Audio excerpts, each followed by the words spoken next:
period. Broadcasting from his Skyline office studios in beautiful downtown Austin, Texas. You sound fruitier than a box of Fruit Loops, for Christ's sake. And now, he'll take it from here. Your host, the prognosticator of prognosticators, the man they call Ghost.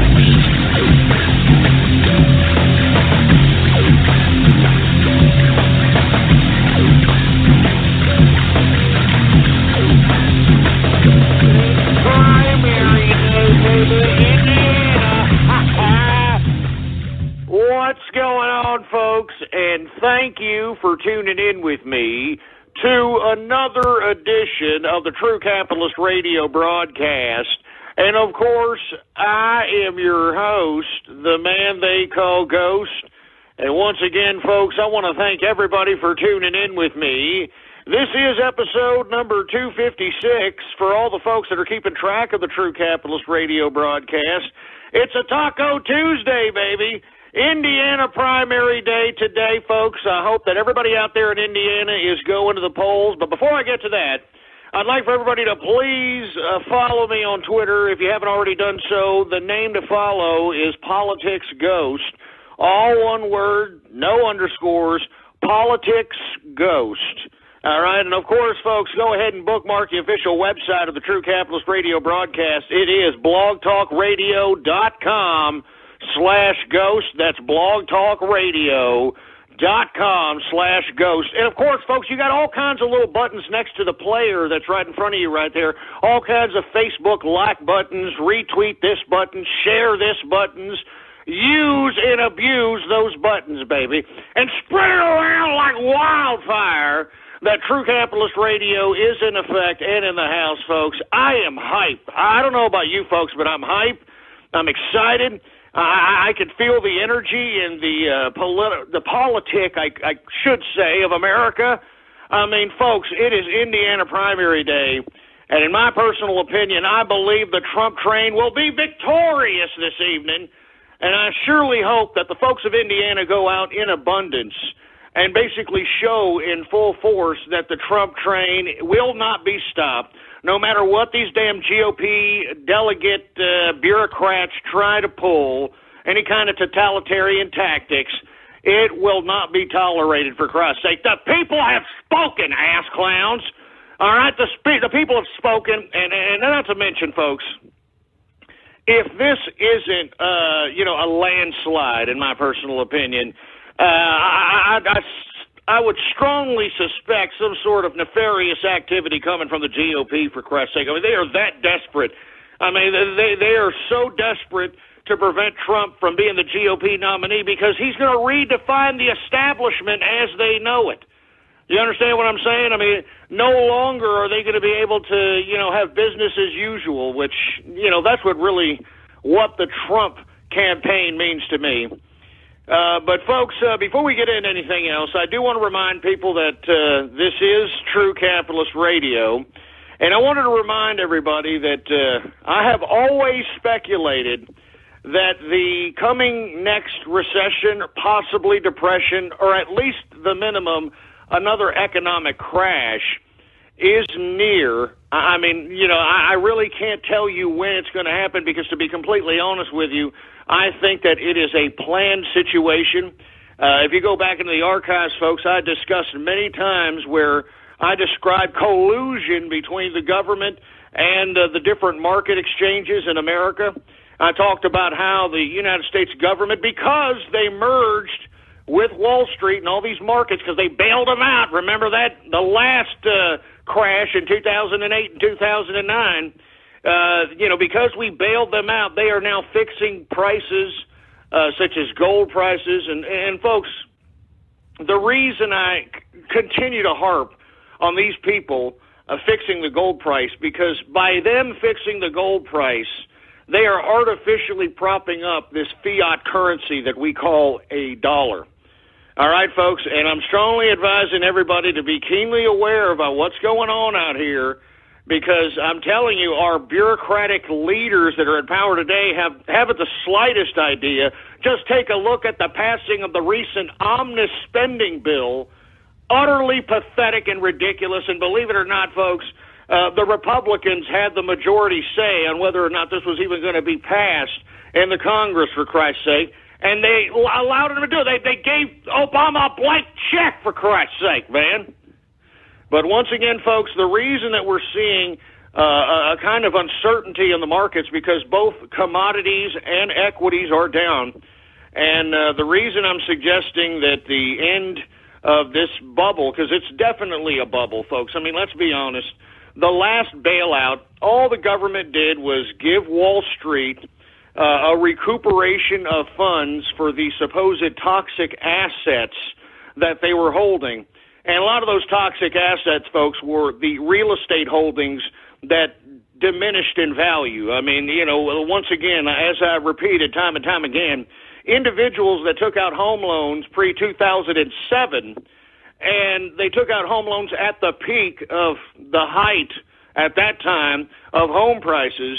Well, you had the bank giving out mortgages for $500,000, $600,000 when the crash happened. Not only did the people did not pay on that $600,000 home loan, but on top of which the collateral, which they foreclosed on, which banks, if you don't pay on your house, they foreclose on your home, they take it. I mean, that's the whole reason why they lend you the money to begin with. All right, you put the house as collateral, and if you don't pay, they're going to take the house and they're going to sell it and try to recoup on their investment. I mean, that's just the way it works. But when they foreclosed on the homes and got the homes, these $500,000, $600,000 home loans that they were out on, the value of the collateral was like $150,000. Some instances $100,000 on what used to be $500,000, $600,000 homes. All right, and basically this is that and amongst a bunch of other stuff. It's very complicated. Derivative securities. I've talked about this many times before. Look back in the archive, for Christ's sake.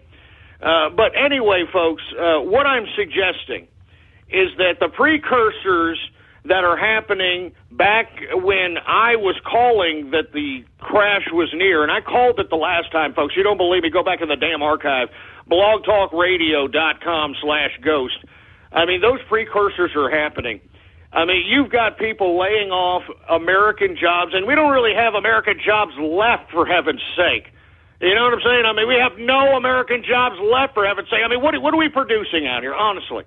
All right, besides hamburgers and pornographic material, maybe some entertainment, but we're outsourcing that, for Christ's sake. I mean, with the emergence of Alibaba, which is the big online conglomerate out of China, this is proving that that market consumes a lot more entertainment because there's like over 1 billion people in China than America. So it's going to be more economically viable for Hollywood to produce movies based upon that market. As a matter of fact, it's already come out in reports that China wasn't happy with certain content that America, the Hollywood was producing, and as a result, Hollywood is curbing their creativity license based upon China's little qualms as it relates to whatever the damn hell Hollywood is shitting out, for a lack of a better term. Anyway, folks, the point I'm getting at is that this system, that's why I no longer cover the markets, I no longer cover the commodities anymore. I believe this game is rigged. I've cashed out on the majority of my assets. Don't get me wrong, I suggested folks to hold ETFs that correlate possibly with the rise in gold, with the rise in oil, and if you'd have done that about 4 or 5 weeks ago when I first came back on to start broadcasting again, you'd be up about 10, 15% in some cases. All right, now, I've got some of those instruments. I've got actually other currencies. I'm holding some stocks that are blue chip that could withstand a potential collapse in the American economy, but have other multinational offshoots that can basically not necessarily continue profitability per se, but definitely won't bring down the company. And at this point, I'm looking as a bear investor at this market. I'm not looking at as a bull. Remember, folks, when I started True Capitalist Radio, I was telling everybody to go out there and buy, because the goddamn Dow Jones Industrials was 7,000 or 8,000 points, all right? Now, we had a bad day on the market today. It came down. It was at 1.18,000 points, okay? So what that suggests is you could have thrown a goddamn dart at a dartboard of Dow Jones Industrial companies and value invested those sons of bitches for the past 3, 4, 5, 6 years, and you would have capitalized majorly. You would be in a very big-time position, and I tried to tell you folks to do it, but instead, for the most part, a lot of you people just, played with your pecker shafts and, took on hobbies that do nothing but burn money, energy, and time away from your pathetic life. But anyway, I'm not trying to digress here. I want to let everybody know that we did see a 140-point drop in the Dow Jones Industrials today. It is now 17,750.91 points. All right, I mean, it is down 1.52% on the year. All right, I mean, this is not very good. Let's go to the S&P index right now. And the only reason I'm covering this, folks, is because now what we're going to do is we're going to start observing the gradual digression of the stock market. I don't believe the commodities are going to stay down forever, all right? I think that, everybody's just running scared at this point in time. Investors don't know what the hell to do. I mean, this is a rigged game. They don't know what the hell to do. Traditional investing has gone out the window at this point in time. All right? I mean, why do you think that you've got all these financial advisors advertising all over the place telling you to give them your money because they understand the market? I mean, what a bunch of horse crap. But anyway, the S&P, folks, which is, taking a pretty decent dip to the negative, it was down 18.06 points on the day, closing out at 2,063.37 points for the cumulative S&P index. Let me tell you something. This is down 2.13% on the year. We're seeing nothing but negative numbers as it relates to the stock market. And I'm telling you, I mean, this is why I put out that YouTube video back in November. I was telling everybody, be careful. All right? I mean, these stocks, they're unstable, for Christ's sake. I don't know when they're going to pull the plug on this nonsense. Now, before I get into that, I also want to talk about the NASDAQ, which has taken even more of a beating. I think that this whole tech bubble, and it's been an obnoxious tech bubble, to be honest with you. I haven't seen any true innovation in this supposed tech bubble at all. I mean, I actually thought the first one in the 90s had more creativity, more innovation, more drive, more ambition than the trash. And look, there's some technologies, modern technologies that have come out that are fairly decent, but for the most part, they're just bloated, overfunded, just garbage, in my opinion, all right? But the NASDAQ, all right, it is down 54.37 points on the day, all right? It's closing out at 4,763.22 points on the cumulative NASDAQ index. Now, this particular index in general has taken the beating this year. It is down almost 5%. All right, so let me tell you, if you have any NASDAQ stocks, unless you pick the good ones, you're pretty much down. All right, I mean, and this year, I mean, what are we in the May? We're about to go into Cinco de Mayo. Isn't that what we're about to do here? What the hell? What's today's date, engineer? It's like May 3rd today, Cinco de Mayo. It's a Taco Tuesday today. Cinco de Mayo is going to be in Thursday, all right? I mean, this year, there's still a pretty good chunk of time this year. And for these stocks to be down, I think it's a cumulative sign. And look at all the layoffs, folks. All you got to do is go and do a Google search. You're on the internet, for Christ's sake. Look at all the layoffs, I'm telling you, and these are good jobs. These aren't like, unskilled labor jobs that are being lost here. All right, these are, skilled labor jobs, union jobs. I mean, it's getting pretty unfortunate and depressing out here. That's why this recession is turning into a possible depression. That's why it's so important that Donald Trump is elected on an economic front. This man understands what's going on out here, all right? Now, on top of the stock bubble, and let me explain why the stock bubble has happened, okay? Now, remember, folks, when the government bailed out the banks and they bailed out Wall Street, they didn't necessarily bail out, all right? I mean, they just basically gave out bonds, and it was purchased by the Federal Reserve, all right? And you see, this is why people have so much criticisms of the Federal Reserve. I also understand those criticisms. I also am not unfavorable to the Federal Reserve, and I've talked about that many times. You can look back in the archive if you want to get my views on the Federal Reserve. I do believe it possibly should be audited at this point, but the reason that we have all this money printed out is because the government basically transferred this money and basically sold bonds and, just wrote it their own check and gave it to, all their buddies in Wall Street. And these are the Democrats, folks. This is, remember, Mr. Barack Obama, yes, we can. Remember, in 2008 and 2009, not only was this man the president, the Democrats were in charge of the goddamn Congress, all right? So lest we not forget that, all right? Let's not forget that fact that these people had complete and total control of government, and the first thing they did was bail out everybody that they claimed they were enemies against, all right? Just letting you all leftists know, all right? But if you take a look at the Stimulus Package 2 bill, that's where all that money went, folks. It went to all their buddies that donated to their campaign contribution accounts, the biggest wealth transfer in American history from the government to whoever the hell got it. I mean, it was just a list of people. I mean, look it up. Look up Stimulus Package 2. Take a look at all the people that got money, for Christ's sake. I mean, GE, GM, for Christ's sake, Hollywood, the pornographic industry, all these BS scientists that are now claiming all this climate change garbage.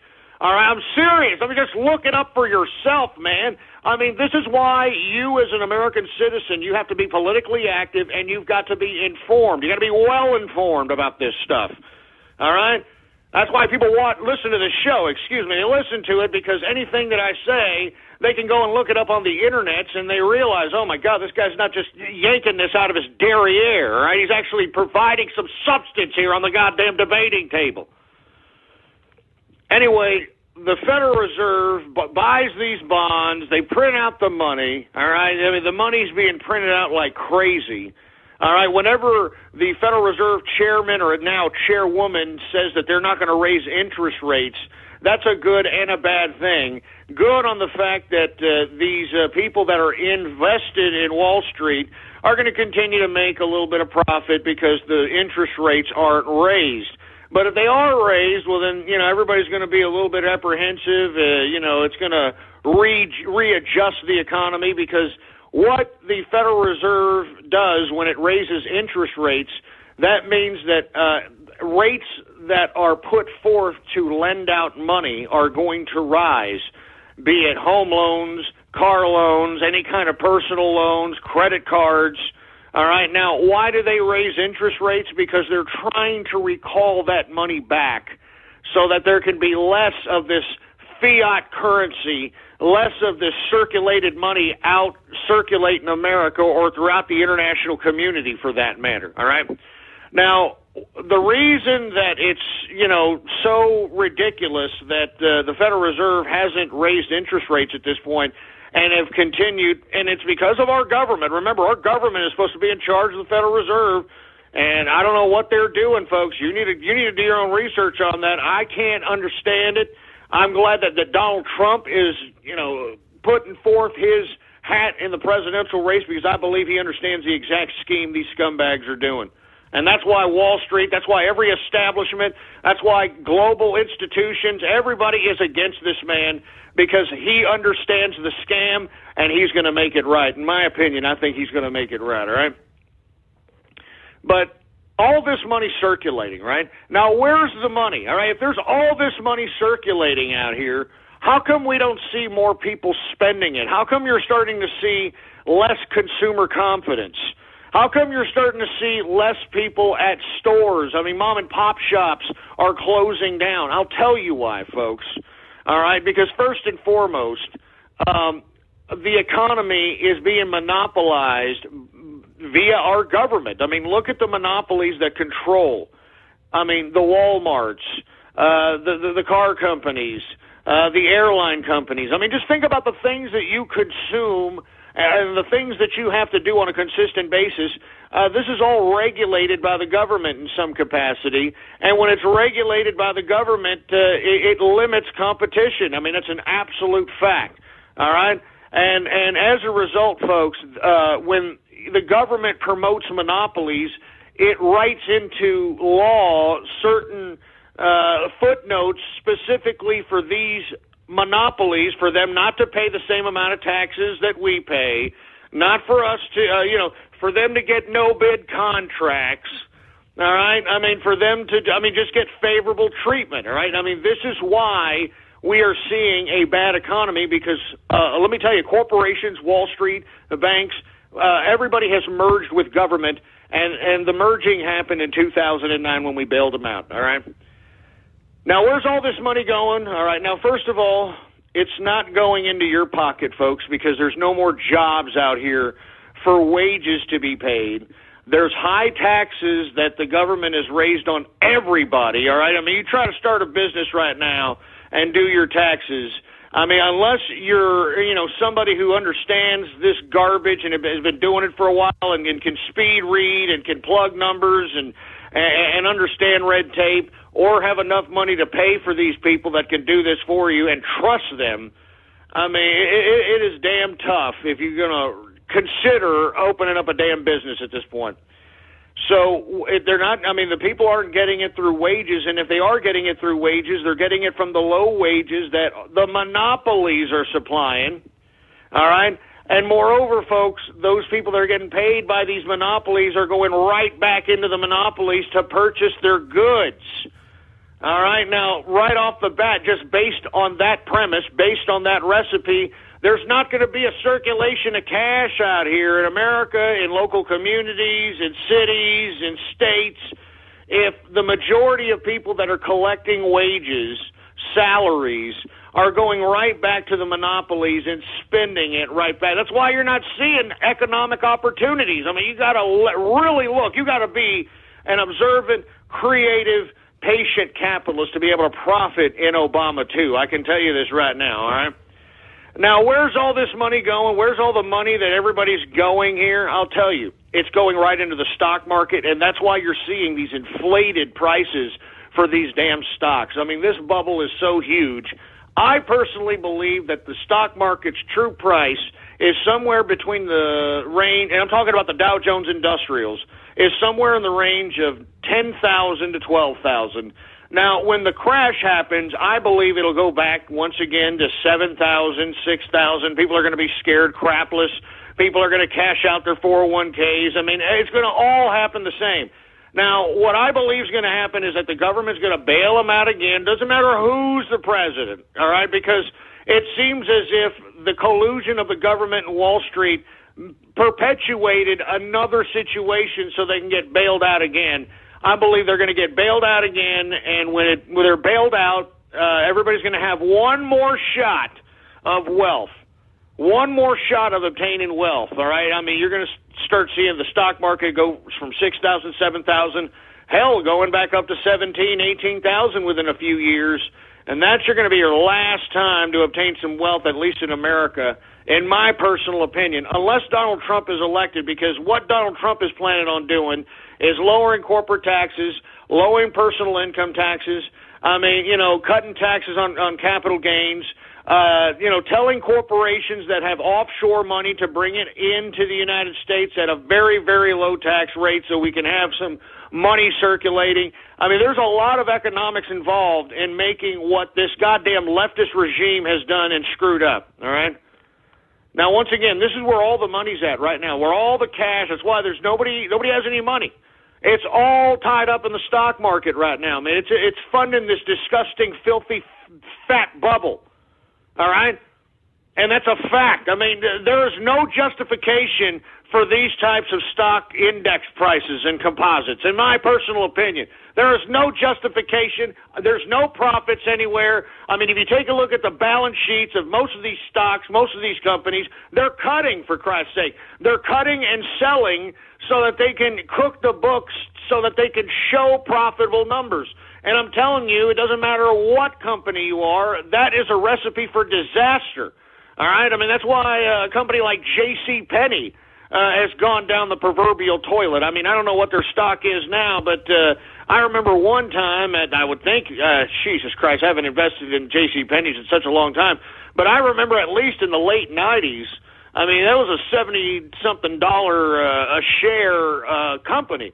I mean, and because these idiots, instead of worrying about actual profitability of their product and sales, these morons decided to go out and cut and cut and cut. We're going to cut this department. We're going to cut that department. We're going to buy our goods from cheaper, low-grade manufacturers. I mean, the whole garbage, all right? And as a result, it damn near went bankrupt, all right? I mean, the same thing happens to all these corporations that think that they can continue to cut and cut and cut, cook the books, and because, these freaking dumbass investors, and look, there isn't many investors anymore in this market. It's all fund managers, hedge fund managers, mutual fund managers, and the reason there's no individual investors, folks, is because now, because of Obama, all right, it is illegal for individuals, all right, to day trade. And what I mean by day trade, I'm talking about, let's say you had $1,000, all right, and you wanted to throw it into the stock market, and you wanted to be able to do what these idiots are doing every goddamn day on Wall Street, and be able to hold some shares for about an hour, maybe 20 minutes, maybe 10 minutes, maybe 5 minutes, and you want to be able to ride whatever rise in share price it happens to be. I mean, to be honest with you, that's how you get easy liquidity in this market, folks. I mean, it should be for everybody. Everybody should be able to just take like $1,000. You could, start it as soon as the damn stock market bell rings to the final bell, and you can, hold a share, hold stocks, hold it as it rises 50 cents, as it possibly rises $1, and then you get out and buy another share of something else. And then you hold it while it goes up to $1 and goes. I mean, people do this every day. All right. Now the problem is that the only way you can do it legally in America, and I don't know about any other country, but in America now there's a law that says that you got to have $20,000 or $25,000 in your damn trading account for you to legally day trade. I just think that's pathetic and that's ridiculous. And I think that if people have the opportunity to take whatever they make in their labor, if they're able to set aside $1,000, $500, $200, who cares? If they want to day trade that son of a bitch, they should be able to legally do so. And I don't understand why this is even a law. This is what I'm telling you, folks. They start regulating what people can do, then all of a sudden they limit economic opportunity. I mean, wouldn't you like, folks, if you have spare time on your hands, wouldn't you like to just be able to ride this market if you got $1,000? And look, there's so many financial instruments that you could use on an instantaneous basis. If you do your research and you speculate that tomorrow, the next day, when earnings come out from whatever company, you feel that they're going to produce negative earnings, well, then you can short those shares, which is a financial instrument one can use to basically, I don't want to get into the technicality of it, but you basically get those shares, all right, and you hold them, and if they go down in value from what you shorted them as, you get the money that is in between that short. Do you understand? So if you buy a share at $10, all right, you short it, not buy it, you short it at $10, all right? They come out with earnings, the earnings are horrible, all right, and it goes down $5, all right? Well, for every share that you shorted at $10, you're going to get the $5 lost in that shorting of that share. So even when things are coming down, there is still opportunity to make capital, all right? I mean, and moreover, if you speculate that a $10 share is going to go up, and you buy that share, and then it goes up, from $10 to $15, you get $5, or, if it goes up to $12, you get $2 for every share that you own prior to the news or information or whatever that comes out.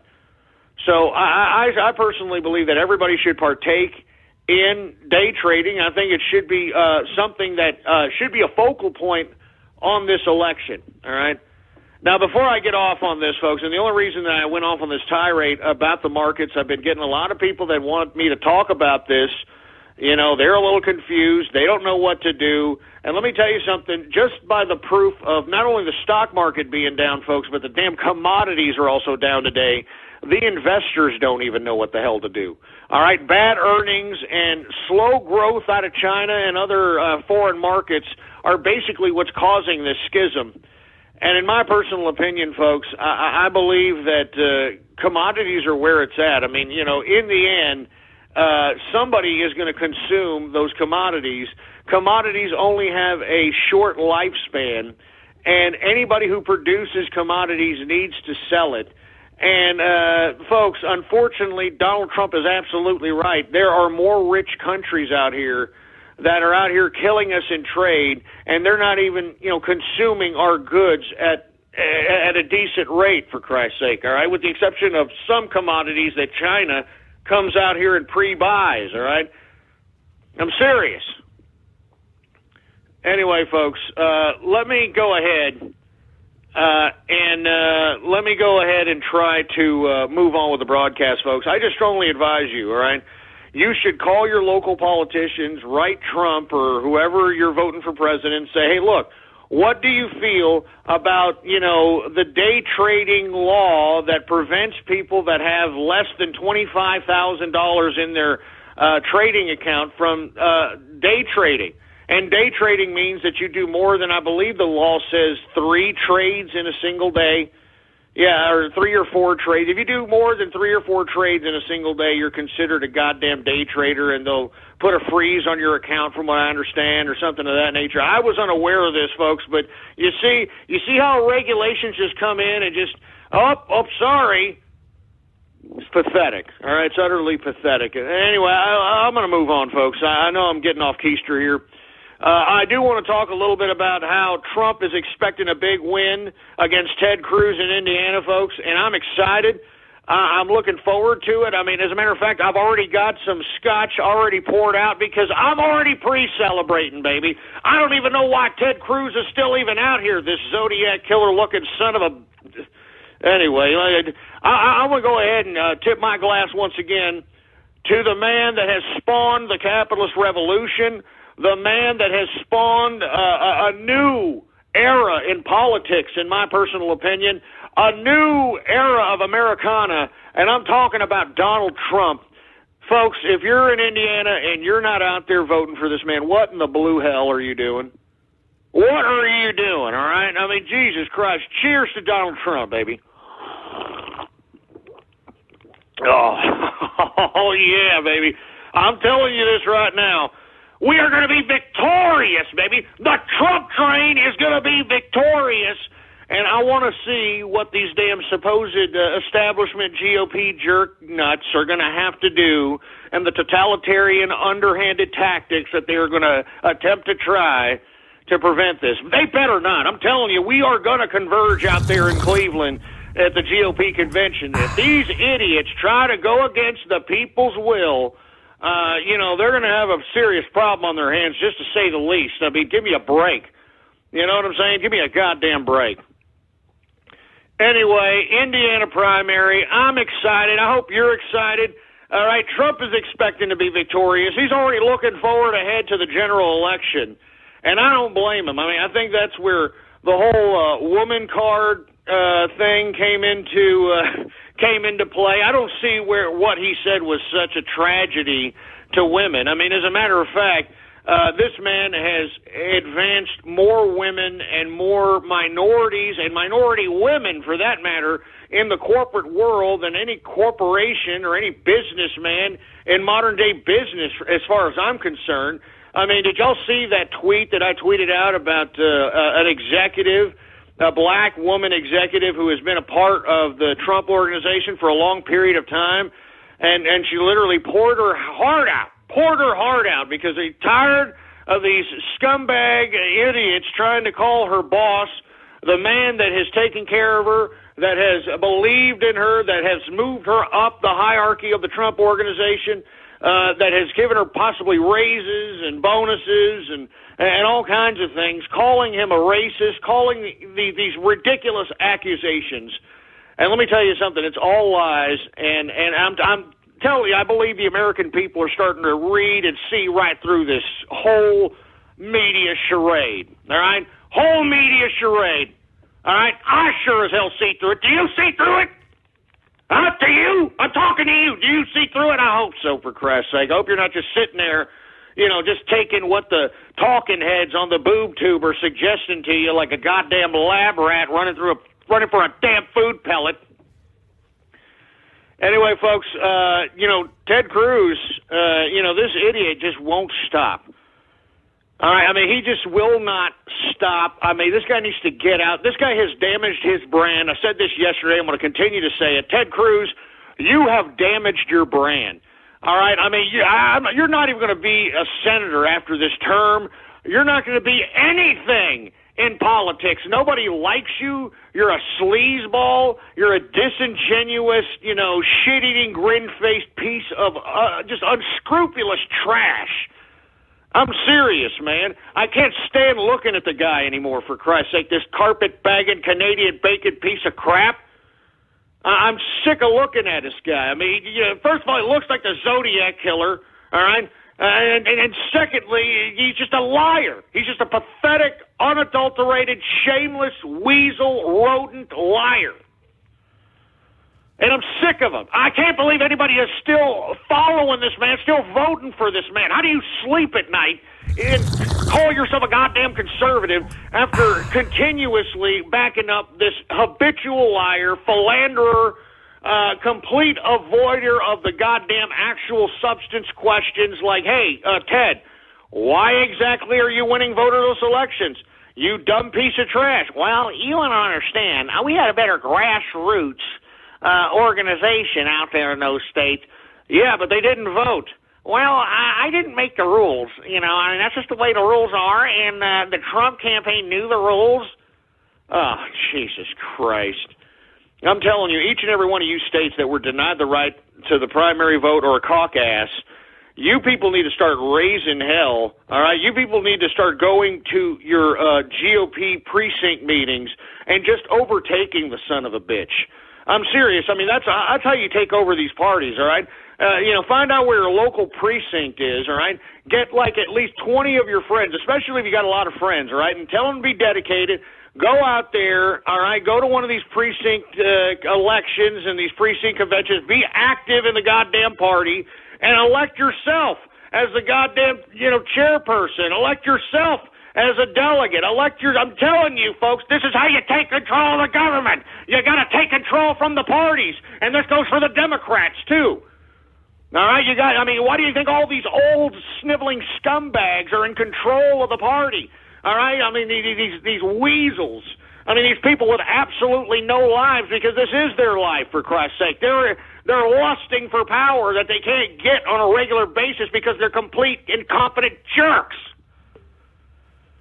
Jesus Christ, man, I'm serious. All right? I'm serious about this. All right, I mean, you want to take control of the government, go to these precinct meetings, go out there and be active in these goddamn parties, for Christ's sake. Get all your friends to do so, and you can take control of the party. You take control of the party, you take control of the government. All right, it's as simple as that. Why do you think these idiots are acting totalitarian now that the people are actually rising up and practicing their politically protected, constitutionally protected right? These scumbags on both sides, man. This political class is just disgusting. It's disgusting. This should be the end of career politicians. Do you understand that? It should be the end. Jesus Christ. Anyway, folks, look. I'm gonna move on because I'm sick and tired of talking about Ted Zodiac Killer lookalike piece of garbage philandering around, lying piece of sniveling rodent trash Cruz. All right, I mean Trump is looking forward to the next election, but let me tell you, I mean this scumbag. All right, he's getting so goddamn desperate. He's calling Trump a pathological liar. Oh, jeez, are you kidding me? You've got to be joking. This guy has the gall to come out in the public and call Donald Trump a liar when the basis of his whole goddamn campaign is lying, deceit, philandering. I mean, how many rules of the freaking Ten Commandments has this man broken at this point in time, man? It's pathetic! And you see, you still got people claiming to be conservative that are voting for this piece of trash. I don't get it. You see, that's why I am no longer a damn conservative, man. I'm not a conservative because of this trash. It's hypocritical nonsense. All right, I'm a capitalist. All right, and that's why I encourage everybody out there that's listening within the sound of my voice, you need to be a capitalist. All right, you need to understand that if you are making your own wages, making your own salary, paying your own taxes, you are above those that are collecting off the government teat, all right, that are making excuses why their lives are so miserable. You are above these people, believe me. I mean, I don't understand why that's even a debatable issue. I mean, if you are paying into the tax system and those that are doing nothing but collecting off of the tax system, I don't understand how there's even a debate on who's better in that goddamn scenario. But you see, we live in this politically correct nonsense society, and this is what we have out here. I mean, we live in such a ridiculous, backwards, idiotic, pathetic society that you actually have Ted Cruz out here believing that he can call Donald Trump a pathological liar and get away with it. I mean, it's just, Jesus Christ. Oh, God, a pathological liar. Jesus Christ. How does this guy sleep at night, man? How does he look at himself in the mirror? He obviously doesn't because he looks like a double chin, borderline, disgusting, filthy, in my opinion, he looks like a sniveling rodent, that you just don't want to get near him. You could get the plague from this son of a bitch or some ailment that you just can't get rid of, for Christ's sake, man. He's scummy. Oh, my God. Anyway, I'm going to move on with the broadcast, folks. I didn't mean to take so long on talking about the markets, but I strongly advise people, you need to call your, congressman, you need to call, who you're voting for president and say, look, we don't want any more regulation on day trading, all right? If I want to day trade my money, let me day trade my goddamn money so I can have an economic opportunity to produce liquidity so I can invest it in assets. Anyway, I want to get off that. I don't want to digress here. I do want to talk about Obama's recent political actions out here. Once again, this man is doing whatever he can to destroy this country. I mean, and the actions speak louder than words, folks. I mean, seriously, all right? I mean, everybody's seeing what's happening to Germany and what's happening to France and Belgium and the Netherlands and any other European countries that are accepting these migrants and these supposed refugees, which are mostly well-bodied men, okay, letting them in, they're taking over their countries, raping their women, assaulting the people, forcing the people into Sharia law, trying to, tell people to suppress their own culture. And the only reason I'm bringing this up, man, is because you've got Obama, all right? He is going to cut the refugee screening time for whatever reason so that he can increase the refugee influx into our country from, I believe it was 10,000 to 85,000, all right? And that's only what he's telling us. I mean, my personal opinion, I think he's doing a lot more. I honestly believe that he knows, in my opinion, all right? I can't prove this, but just his actions speak so louder than words. I mean, can you be this much of an idiot to not observe what's happening to Europe and then to continue to bring them over here, because I'm telling you, these bureaucrats want this to happen. They want to justify some kind of martial law situation that they created, all right? So this is why I'm strongly advising everybody to be very aware of this, all right? Obama is going to cut the refugee screening time, and let me tell you, the FBI head has already said that they can't properly screen these migrants anyway. There's no record of these people. You know, there's no records in these war-torn areas or IDs or anything to identify these wild Yehudis that want to, you know, come into America and do a la snack bar. Do you understand that? There's no way to screen these people. Our FBI head has already said that, for Christ's sake. But here you have our president, all right, Mr. Yes We Can, Mr. Change over here, wanting to cut the screening times for these refugees and bring them in massive quantities, for Christ's sake. I mean, he's even raising the terror threat on some of these generals who are now apprehensive at what the hell the president is doing. All right?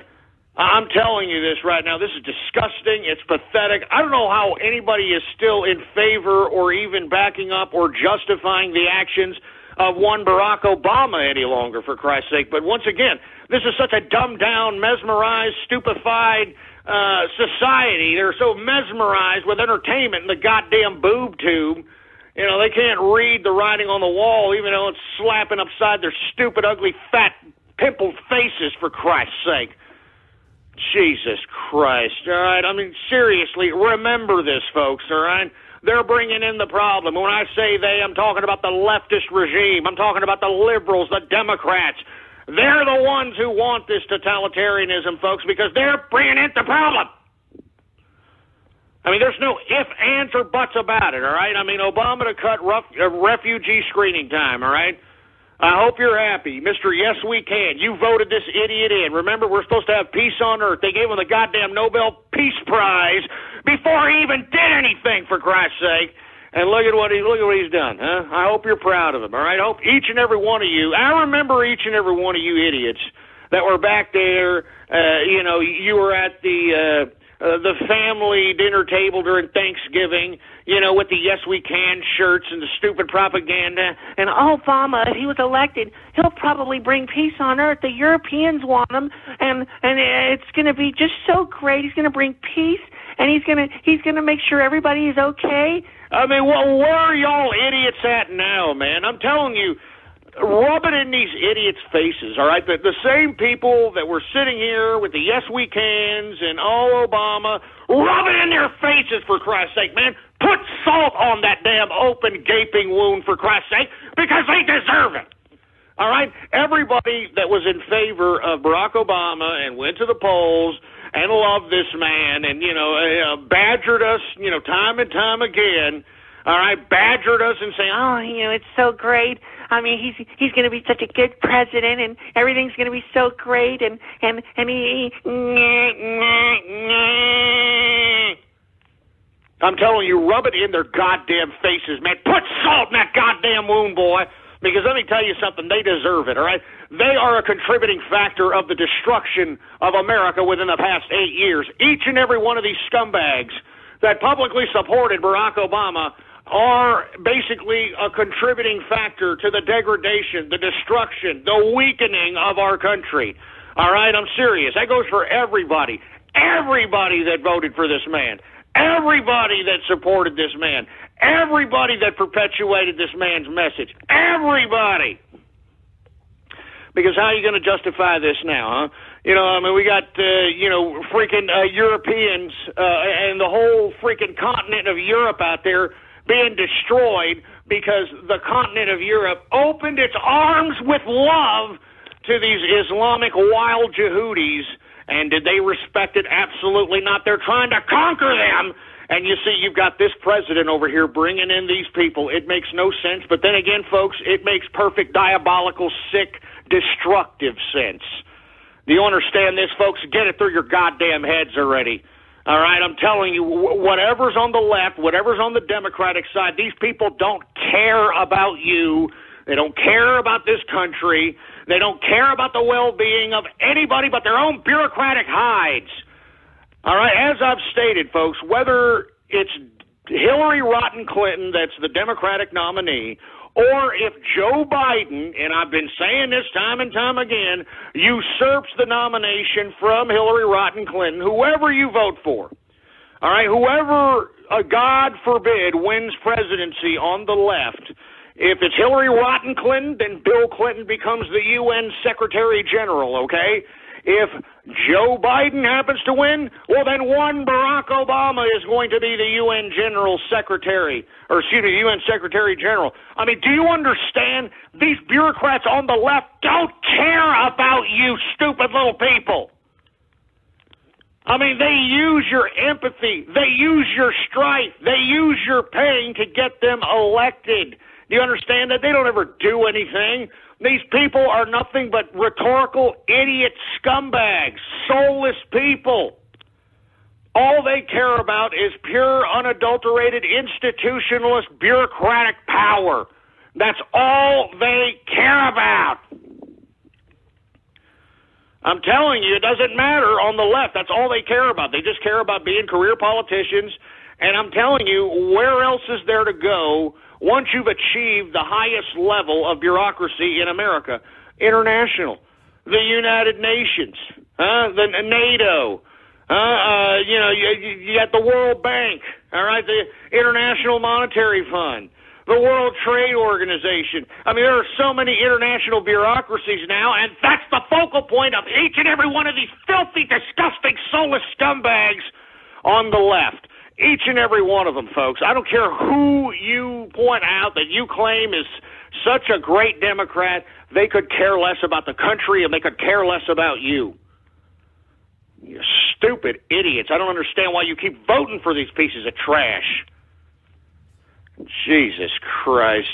Anyway, I'm going to go ahead, and I'm going to take some Twitter shout-outs here, folks, before I move on. And after Twitter shout-outs, I want to talk a little bit about Teacher Appreciation Day.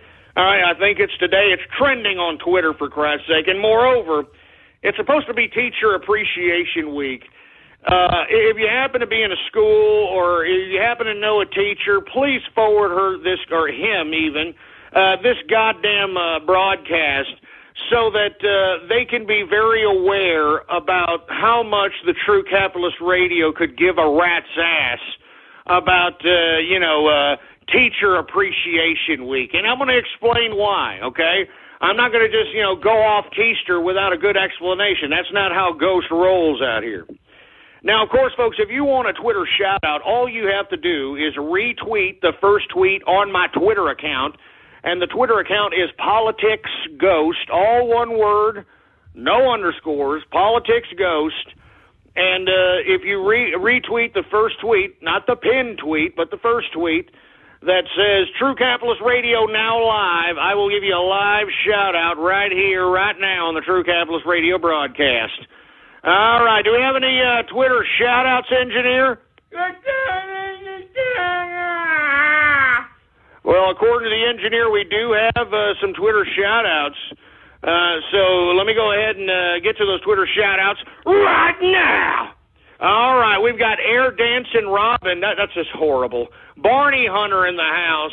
TC_capitalist in the place. No kids in New Mexico. What the hell does that mean, you sick bastard? We've got Sergeant Yoda in the house. Trump Trucker in the place. Muddy Kip 77 in the house. Green Bio in the place. Poop Trickletail. Jesus Christ. Floating Cripple. Shove it up your ass with the cripple talk already, boy. Randy Leahy, Based Lower in the house.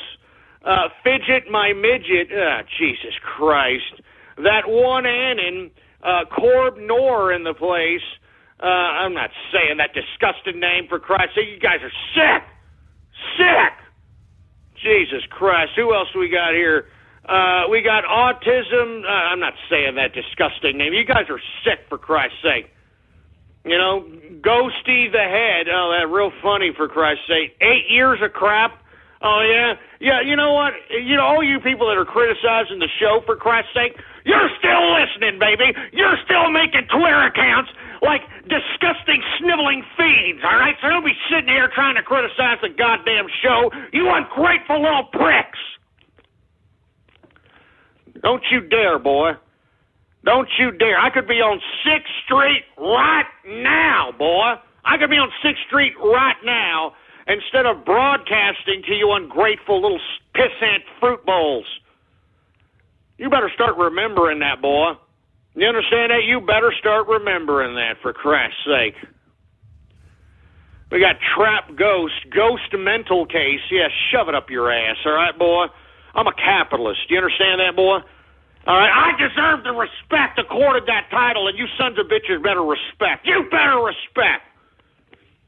All right, we got, a capitalist prankster, Burn Castle Witch in the house. We've got totalitarian LOL. There's nothing funny about totalitarianism, boy. You understand that? We got the Garboral. We got Razor 360 in the house. We've got, I'm not going to say that disgusting name for Christ's sake, Roller Ghostler. You son of a bitch. Let me tell you something, you scumbags. I am not a cripple. Get it through your stupid thick-ass skulls already, for Christ's sake, man.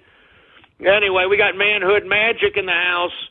Handicap, here we go again, handicapitalist, you son of a bitch.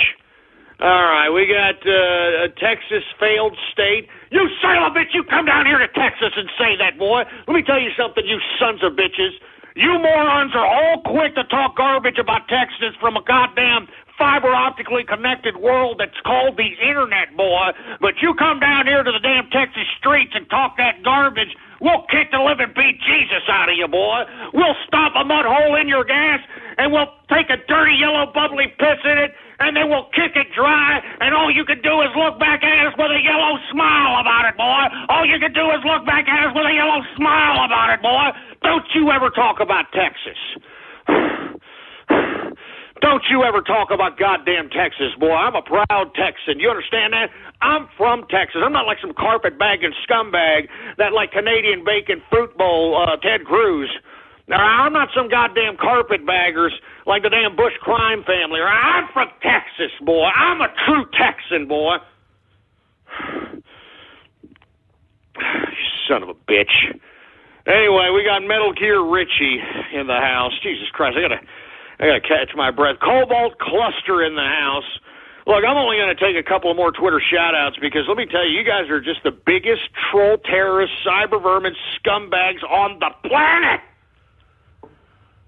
Jesus Christ, I need to take a swig of some scotch after that, for Christ's sake, man. You guys are pissing me off already. You're ruining my Taco Tuesday. It's Taco Tuesday, for Christ's sake, man. Go chew on a goddamn bean and cheese or something, you stupid fruity bastards. Jesus Christ. Give me my goddamn drink. Give me my drink, for Christ's sake.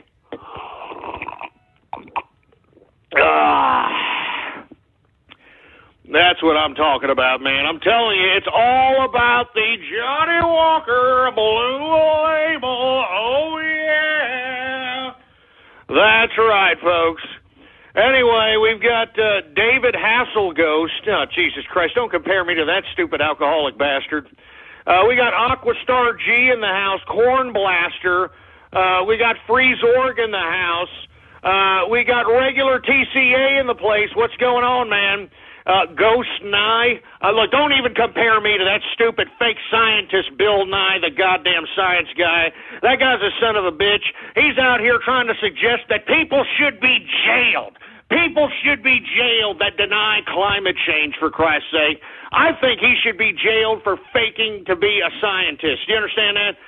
And let me tell you something right now. This guy's going from campus to campus out here. I'm sure he's collecting a fee, and he's talking as if he's an authority of climate science or something. He's a stupid piece of skinny, sniveling trash.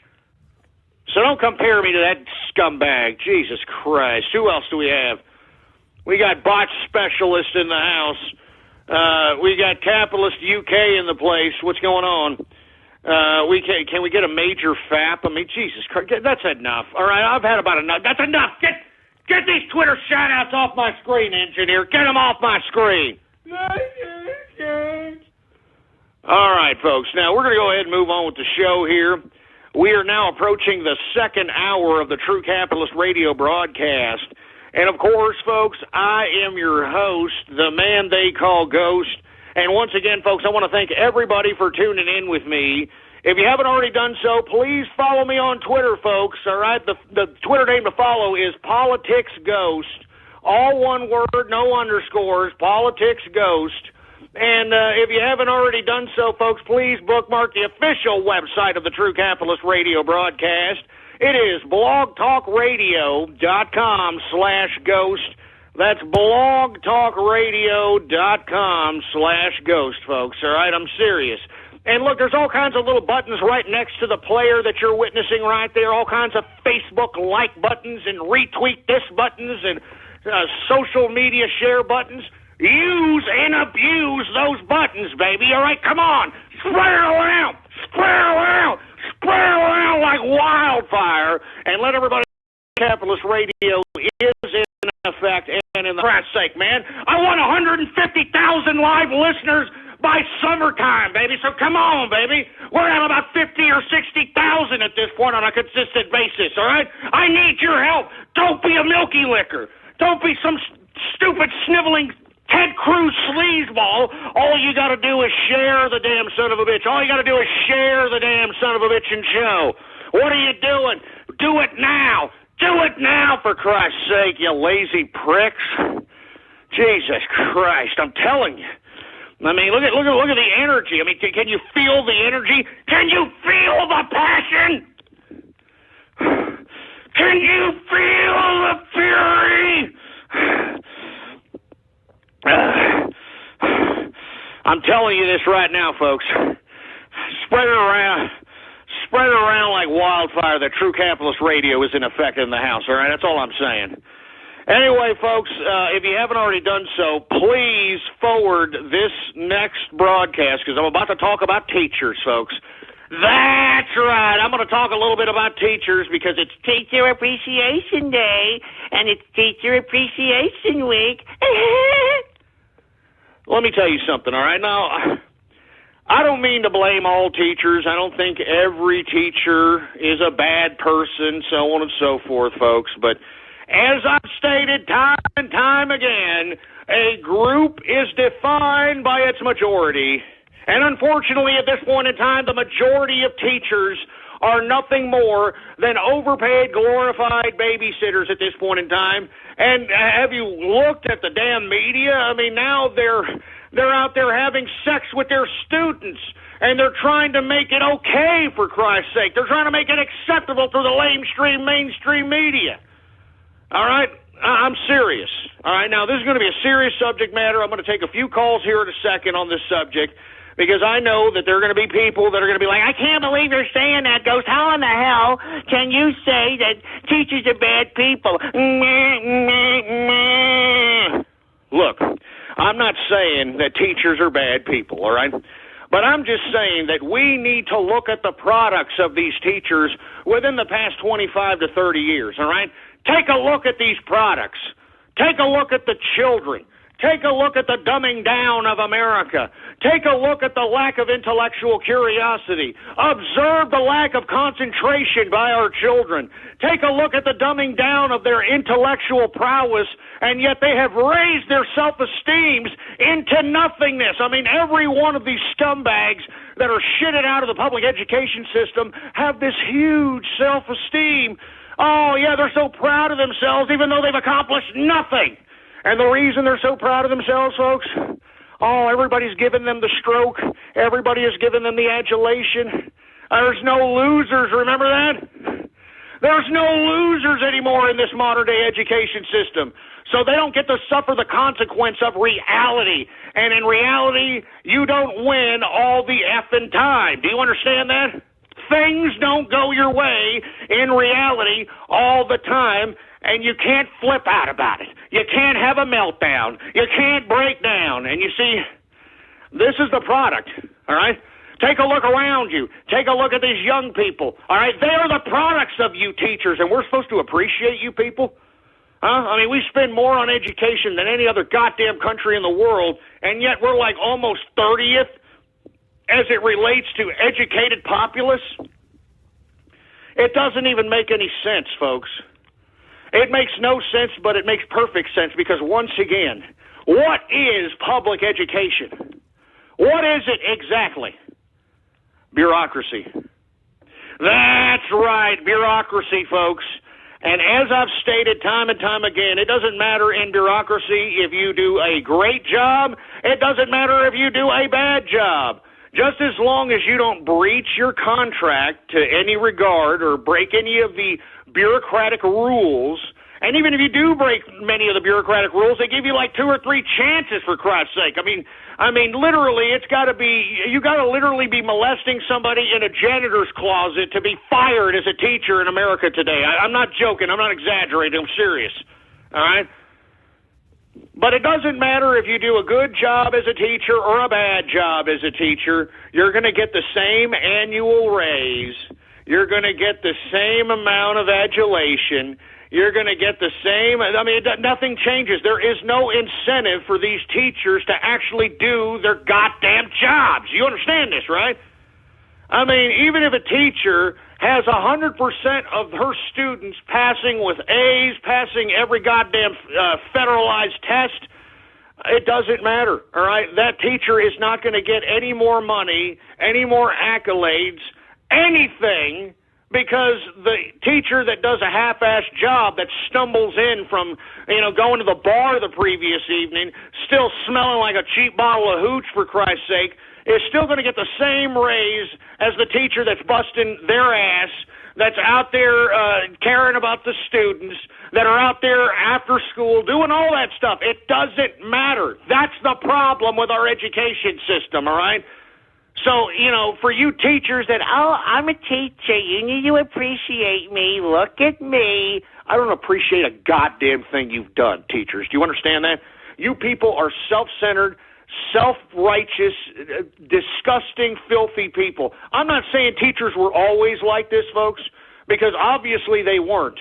All right, but let me tell you something. Within the past 25 years, we have seen teachers turn from, people that were once respected in society into utter, disgusting, filthy trash. Have you gone to a local public education arena? If you are paying property taxes in America, you have every right to go into an office of a public school and demand a pass so that you can get a visitor's pass. They got to make sure you're okay. You can't just walk up into a school and whatnot for safety purposes. But you can go to the office and request a pass so that you can, be toured the school because you're a goddamn property taxpayer.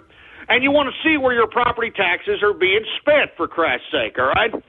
I'm serious. You have every right to do this, all right?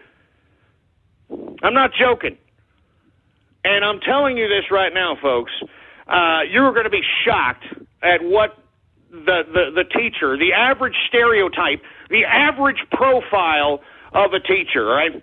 If it isn't some loser male scumbag that obviously, just by looking at the bastard, that he couldn't do anything else other than be a no-personality having disgusting screw in the machinery of goddamn bureaucracy, all right? You could tell. There's no personality, no drive. They can barely talk. I'm serious. I'm not kidding, all right? And the ones that do know how to talk and that are slick in the tongue, well, they're going to talk their way up to bureaucracy, all right? That's all there is to it. All right? Now, or you're going to have these disgusting fat old Huns, all right, that are just completely slovenly. I'm serious. I've done this already, folks, because I'm a property taxpayer, right? I want to see where the money's going, for Christ's sake. They won't let you take a damn camera, of course, because they don't want you filming children, but just take a look for yourself, all right? The teachers, the administration, they're either one of these people that I'm describing, all right? I already described these male morons that, could obviously do nothing else in life, or you've got these fat, disgusting old Huns. I'm talking like, disgusting fat tubs of shit, for a lack of a better term. I'm talking cellulite dripping off their ears, and they don't even dress well, and because they know that they're in a bureaucratic position, they still have to be respected, and, because they're fat, miserable pieces of, piles of human protoplasm, they know that they have to be respected by those that are underlings as it relates to the bureaucratic hierarchy, for Christ's sake, all right? Or, folks, and this is now the majority of these teachers, they're all a bunch of whore bimbos that are trying to go to the club every time that they are at school. I kid you not. Have you seen these younger teachers basically, going to, and it's not just teachers, it's administrators, these younger females out here, they're dressing, all right? They are dressing like they're going to the goddamn club, for Christ's sake, man. I mean, what is this? Is this going out for you women nowadays? You're going to get an education, and let me tell you, the only way to, the easiest way, I should say, to become a teacher is to get a generic education degree, all right, pass some stupid state test, and you could basically teach any goddamn, you could teach any subject you want, all right, with a goddamn education degree, for Christ's sake, all right? With an education degree, you can teach any goddamn subject you want, for Christ's sake. But have you seen the teachers? I'm telling you, please, if you're paying taxes, go to a high school, go to a middle school, all right? Hell, go to an elementary school and make sure you get a visitor's pass and go take a look at these teachers. I mean, they're dressing like they're going to the goddamn club, like they're going out a night in the town, for Christ's sake. All right, they're going to happy hour. I'm not kidding around, because most of them do after work, for Christ's sake, man. Most of these teachers are going out to happy hour. I mean, it's disgusting. This is what's teaching our children. This is why our children are so warped. This is why our children are so dumbed down, for Christ's sake. I mean, you want me to appreciate these teachers? You want me to have a fucking Teacher's Appreciation Week? You want me to have a Teacher's Appreciation Day, for Christ's sake? You've dumbed down our children. You've dumbed down our society. You have stupefied our country, for Christ's sake. You want me to appreciate something? You want me to appreciate this? No! Appreciate that! Goddamn teachers out here, they want respect. I'm a teacher. I want appreciation.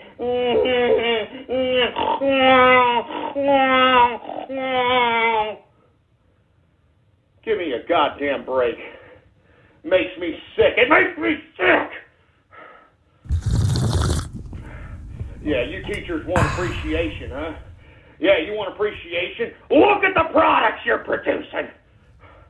Look at the goddamn products you're producing, you soulless whores! Oh, God! I'm telling you, you damn teachers, I'm telling you, you're soulless bureaucratic whores! You're soulless!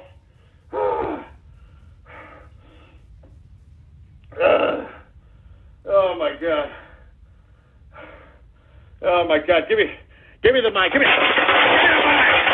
me the freaking mic, for Christ's sake. I'm telling you, folks, this is what our education system is, man. Soulless, baby. And look at the products they're producing. They want a pat on the back for this? They want adulation for this? I am not impressed, for Christ's sake. I mean, it's just disgusting is what it is. It's pathetic. It's disgusting. It's pathetic and disgusting. Jesus Christ. Anyway, I think we've got some callers that want to chime in on this because I know that I'm hitting a nerve, especially when it comes to talking about teachers and educators. And look, I'm not trying to say every teacher and educator falls under this category, folks. But once again, a group is defined by its majority. And I think that people need to understand this and stop tickling their ass cracks and thinking that it doesn't. All right, anyway, let me go ahead and take a caller here. 501, you're on the horn. What's going on? Hey, 501, you there? Oh, Jesus Christ. There's no, I don't even hear anybody, for Christ's sake. Thought we had some people here, engineer, that wanted to talk about the goddamn subject matter of Teacher Appreciation Week.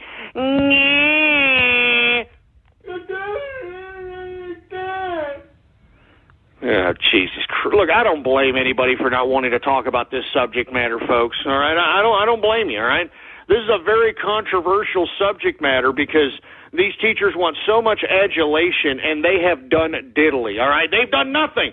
If anything, they have contributed to the problem, man. I mean, Jesus Christ, can you just please just go talk to one of these young people, for Christ's sake? All right? Just talk to one of these young people. Ask them a few questions, for Christ's sake, man. I mean, they're stupid. They're idiots. I mean, where do you think all this social justice warrior garbage comes from? I'm going to talk about them later. I'm serious, man. I'm sick of this crap. Look, you teachers want some appreciation. Do your job. All right, and let me tell you, it'll be a great day, a great goddamn day in American history when we start seeing these educator bureaucrats unemployed.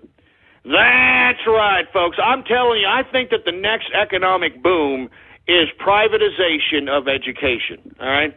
I mean, it'll only be when the full privatization of education finally occurs is when true badass teachers, people that can actually teach massive amounts of students and actually produce products from these students that actually affect society, that progress society, that innovate in society, those teachers are going to be rewarded generously on an economic level. Do you understand that? I mean, seriously, if we privatized education, I mean, the best teachers in the world would be like rock stars, man. They'd be like NBA, NFL stars, for Christ's sake. I mean, every school would want to sign them, offer them millions of dollars because they're able to, whatever they do, relay the information and teach people on a mass scale and be able to have the students retain and absorb the information. I mean, that's what teaching's about. And that's why I believe the privatization of education is far overdue. All right, it'd be, first of all, a lot cheaper. All right, we'd be able to, if not cut out property tax altogether, or at least allocate those funds, a smaller percentage of those funds, into other community-based project work that can help people's communities instead of them turning into subterranean shitbags. I mean, I'm serious, man. I'm serious. I'm not kidding around. I'm sitting over here. I'm trying to logicize with why I hate, and I do hate, the bureaucratic public education system, is because, I mean, the average teacher, what does it make, $45,000 a year or something of that nature? The average teacher is making $45,000 a year, and they get 3 months off. They get the freaking every major holiday off. I mean, who does this, all right? They get weekends off. I mean, who does this? I mean, how many more perks? I mean, how much more leeway? I mean, how much more do you want before you actually start producing, you goddamn scumbag teachers? How much do you want? How much do you goddamn want, for Christ's sake, man? How much do you want? I'm serious. I'm asking you teachers that are listening in. I know there's some of you teachers listening in. All right, you're clicking because of the damn hashtag, for Christ's sake. How much do you want? All right, I mean, now you're perverting the goddamn student body out here, and you're making it suggestible by the goddamn mainstream media that it's okay for you damn females to sleep with the student body. Oh, Jesus Christ. I mean, this is where we're headed, folks. This is why we're in the position we're in. I'm telling you, we need the complete and total privatization of education. It'll be a great day. It'll be an economic boom. And not only would teachers get paid, but, people that can, create educational systems and books and videos and, all kinds of educational tools that help students to become that much more smarter and remember that much more information and so on and so forth. I mean, it would be a boom in economic productivity. It would be a boom altogether. It would put educators' money where their mouth is and let the market dictate what's the best teaching method. Let the market dictate who's the best teacher. Let the market dictate what's the best school in their community, in their city, in their state, in their country, in the world. Let the market dictate, not a bunch of filthy, disgusting bureaucrats that want pats on the back for doing absolutely nothing but destroying the youth. Destroying the youth. I'm serious. Not a bunch of damn bureaucrats that want pads on the back for destroying the goddamn youth, and that's what you've done, all right? That's what you've done. That's what you've goddamn done. I'm serious. I mean, I'm just at a loss for words here because I can't believe that bureaucrats can do this, can knowingly know that they're dumbing down our goddamn country and go to sleep at night and think that they're contributing to society. I just can't believe it. I just can't believe it, man. I mean, I'm serious. It's the same thing that I ask myself when it comes to these scumbag politicians. How can they go in front of a damn boob tube, in front of a whole audience of people, and completely lie, all right, with a straight face, completely lie, and then once they're elected, they do the complete opposite of what they said, and I don't understand how these people sleep at night. I'm serious. I don't get it. I don't get it, man. And that's why I'm saying, you goddamn teachers, you ain't getting no goddamn sympathy. You're not getting no appreciation. You ain't getting dick from me or the capitalist army. Do you understand that? You ain't getting nothing, all right? You're going to get nothing and like it, all right?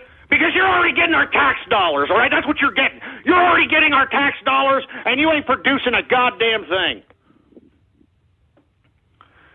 So anyway, I want to go ahead and move on to that next subject because I know that, teachers are probably getting their panties in a bunch, all right? I know they're a little pissed off at me stating these things, but hey, all right, it is what it is, all right, baby? That's all there is to it. Anyway, I want to get to the remainder of the show and then move on to Radio Graffiti, folks, all right? I want to talk a little bit about a subject matter that has been brought up to me. It has been brought up to me via the Twitter. They want to talk about how automation, and for you folks that are unaware of what automation is, it is the machinery that is taking over basically unskilled labor-based jobs. And the reason people have concern about this is because, well, look, if we already have our jobs being shipped out to China, and we already have the means of production out here being, shipped overseas, whatever jobs that are left here are going to be a means of wages for some people. Now, because you have the left and the government and, of course, stupid unskilled labor people that believe that minimum wage is a lifetime wage, which it isn't, all right? I mean, minimum wage, anybody who lives on minimum wage for more than, a year, I mean, I'm saying a year at best, because typically minimum wage is used as a litmus test on whether or not you're actually loyal to the job and you're going to come to work every day, all right? But, I mean, if you don't get a minimum wage raise within 3 to 6 months, all right, then maybe you should get another damn job, all right? I'm serious. But you got this push by these individuals who want $15 an hour minimum wage. Have you heard about this? And you've already got certain stupid small communities out here. You got dumb corporations falling hook, line, and sinker with this crap. And they're actually partaking in this $15 an hour minimum wage nonsense. All right? Now, what I am suggesting here, folks, is that if you continue to push up the minimum wage higher and higher, more and more of these unskilled jobs are going to go by the wayside.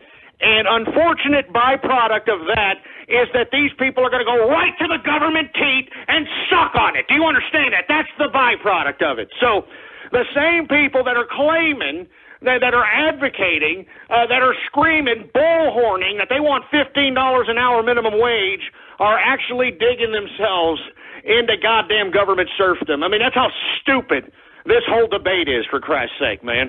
It's stupid. I mean, it's the minimum wage law that has been one of the most racist laws in American history. All right, folks? I'm not kidding around. I mean, what it does, it outprices individuals that want to get out of the black ghettos. All right? They want to get out of the Mexican barrio. They want to get out of the white trailer, all right? But they have no skills. Their moms are drunks. They're pieces of garbage. Their families are pieces of garbage. No one's going to teach them how to do a goddamn thing. So it would be very advisable for these people that are in these impoverished situations to go and sell their labor to whoever's willing to pay for their labor. Now, it's a hell of a lot better than sitting on your ass and not getting dick, all right? And you see, what happens when you don't have a minimum wage? Well, the market dictates how much a person is worth, all right? And a person, let's say they get paid, and let me tell you something, folks, I'm going to be completely honest with you. I actually got paid at one point in time $2 an hour, okay? $2 an hour. And that was, the legal minimum wage standard at the time. So that just goes to show you that, and of course I was a teenager, it was the whole reason why you get jobs like that is so that you can obtain skills, obtain experience. Your pay grade will go higher with the skills that you, basically obtain working the job for the least amount of money possible. So, for instance, if you wanted to go and learn a trade and be an electrician, be a plumber, all right, why exactly do you have to be regulated to do so, and you have to go through these schools which are regulated by the government and so on and so forth? Why can't you just go and, sell your labor, which is basically grunt work, which is the majority of these jobs? You sell your grunt work for a small amount of money for the meantime, and people need to understand and know the definition of mean. But for the meantime, and then once you understand how the circuitry of, lighting up a home works, lighting up a building works, plumbing a home, plumbing a building, or whatever, you all of a sudden turn yourself from somebody who's making $2, $3 an hour to somebody who has enough experience because you've been there, you've done it, to open up your own damn shop or to demand a raise or go to another plumbing organization that's going to, give you more benefits, so on and so forth, folks. You see, the minimum wage law is the most racist law because who does it affect the most? It affects the black folk, it affects the Mexicans the most because they're the ones robbed of the opportunity of obtaining actual work experience and skills, on-the-job training skills, and getting paid for it. What's worse, folks? Okay, let me tell you. What's worse? A low, meantime minimum wage so that you can obtain skills and work experience, or paying a goddamn college $60,000 to supposedly get a job, and when you go out there, there ain't one out there for you, all right? Or let me take another example that's even worse than that, all right? This internship crap. I mean, giving your labor for free, that's slavery, man. Don't ever take an internship, folks. Unless you're a complete idiot and you just want to, you think you can politic your way up into a position, then go ahead. But in my personal opinion, internships is just straight slavery. All right, it's getting labor, extracting labor out of an individual for no money. No money. So all I'm suggesting, folks, is all you people that are advocating $15 an hour, $10 an hour, for those that are advocating any minimum wage, you are not only outpricing yourself out the market, you're outpricing everybody that has no opportunity in hell out of the market. And as a result, these folks are just going to be perpetuating in the government entitlement welfare food stamp cycle. And you see, that's how the leftists do it. That's why they want to overregulate. That's why they want to make laws like minimum wage. I'm telling you, folks, the market, no one is just going to accept $1 or $2 an hour in today's America if they're not getting anything in return. All right, somebody would accept $2 an hour in America if they were going to work and obtain a trade, if they work and witness and on-hands training for about 6 months or a year.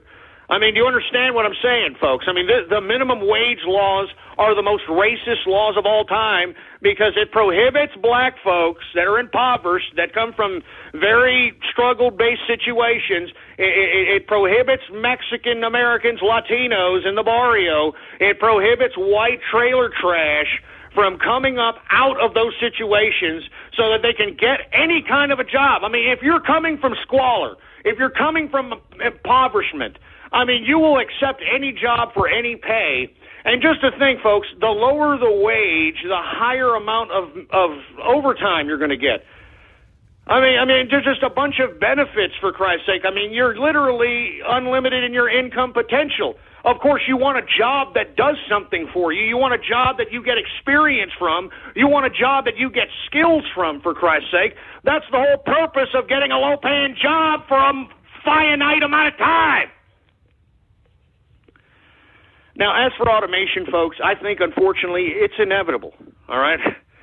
It's inevitable because, to be honest with you, when it comes to face-to-face interaction with people, I'm getting sick of it, all right? I'm sorry, all right? And once again, we can go ahead and basically try and thank the teachers for that because most people's personalities are complete disgusting filth.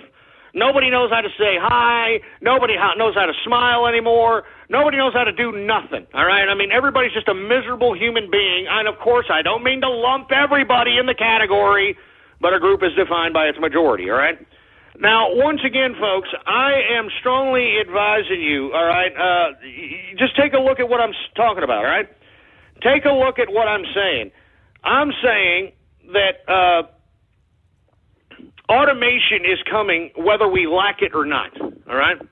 It's cheaper, all right? I mean, you know, the amount of investment that one invests on technology in the long run pays for itself probably 2 or 3, 4 times fold without having to pay for an employee, all right? I mean, you're already starting to see this in McDonald's. You're already starting to see this in fast food organizations. You're starting to see this in a lot of areas, for Christ's sake. Grocery stores are starting to do this. I'm telling you, automation is taking out the human unskilled general labor, and it's doing it because the general laborers are willingly allowing it to happen by basically forcing automation into a more faster incremental process. I mean, if people were just willing to accept the fact that minimum wage is not meant to be there forever. It's meant to be a litmus test on whether or not you're going to come to work every day, whether or not you're going to work for more than 3 to 6 months. And when they do, they usually move you up. They move you up in a position. They give you $1 more. I mean, that's usually what happens. If they don't, then they don't like you. You're doing something wrong, or you're a piece of trash, or you need to get another job, all right? So that's all there is to it, all right? That's all there is to it. So in my personal opinion, I like automation. I like going through automated purchases, for Christ's sake, because I'm sick of the personalities that are being produced at this point in time. A bunch of drab-ass, miserable, no personality having people, for Christ's sake. And why are we even paying these people a goddamn minimum wage if they can't even put a smile on their disgusting, filthy faces, for Christ's sake? I'm serious. I mean, what else are you doing? You're pushing buttons on a goddamn keyboard, all right? You're ringing up a goddamn a pre-priced item, for Christ's sake. You're bagging crap. I mean, what do you want? What else do you want? It's supposed to be a job for the meantime, you idiots. Jesus Christ. Anyway, folks, I'm getting off keister. Once again, it's an unfortunate byproduct of what is happening in America today, but I strongly feel that maybe we do need automation because it'll slap all these ungrateful pricks that were bitching before right in their stupid, dumbass, imbecilic faces, all right? And I think everybody needs a good dose of humble pie every now and then, in my personal opinion. Anyway, let me move on forward, folks, because I really do want to talk about these other subject matters, and I do want to get to Radio Graffiti. Did anybody hear that Germany's Angela Merkel, all right, is pushing for a European Union army? Once again, what did I tell you about these leftist bureaucrats on all fronts? Doesn't matter what country you're from. I mean, look at her ambitions. I mean, she basically is jumping over the bodies of her own country so that now she can be the super authority of the EU, for Christ's sake, all right? I mean, why do you think Angela Merkel is calling for an EU army, for Christ's sake, all right? Why do you think? Why do you think that? Huh? Because she knows she's destroying her own country, and she's destroying her own country to show her loyalty to the international bureaucracy that is the United Nations, the European Union, She is showing her undying loyalty to the European Union, folks. That's what this represents, and this is why you folks over there on the other side of the pond, over there in England, old Britannia, you've got to vote for the Brexit, man. Get out of the EU. Britannia will survive. Britannia will survive. Britannia's gone through worse situations than freaking Brexit, all right? I mean, believe in yourselves, Britannia. I believe in you, for Christ's sake, and I'm a Yankee, all right? I'm serious. I mean, can you believe Angela Merkel, for Christ's sake? Can you believe this unadulterated piece of trash? I mean, just a complete bureaucrat. Soulless bureaucrat, as I've said before, okay? Once again, Germany's Angela Merkel, she's trying to bring an EU army together because she knows, and I'm sure she knows this, it's coming sooner than later, that her German army may just try to turn on her for all the disgusting leftist filth she has implemented on the country of Germany, for Christ's sake. And that's why I'm telling each and every one of you leftists in America, all right, if something happens like what is happening in Germany and what is happening in Belgium, we are going to hold you leftists responsible, all right? I'm talking all you people that continue to badger this whole refugee debate, for you people that said, oh, it's okay, let's not classify all Muslims and all that other crap.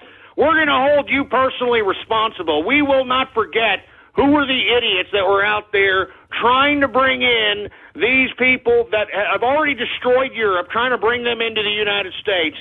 We're not going to forget, all right? Jesus Christ, Angela Merkel, what a soulless bitch. You know, man? What a soulless, sausage-eating bitch. Oh, my God. Well, I'm sure she doesn't eat sausage. She looks like a damn bull-nosed bulldyke, for Christ's sake. Some old, decrepit, you know, she's probably got crustaceans in her private parts, this disgusting old hag. Jesus Christ.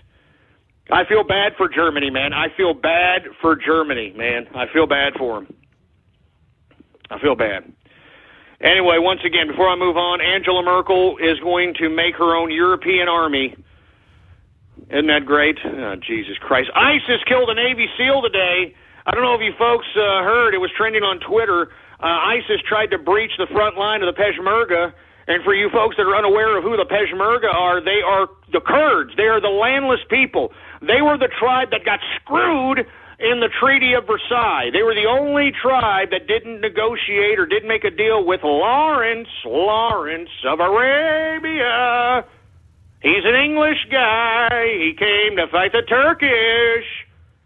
They didn't make a deal with Lawrence of Arabia. So as a result, they became a landless people, and that's who, whenever they talk about the Peshmerga, that's who they're discussing, all right?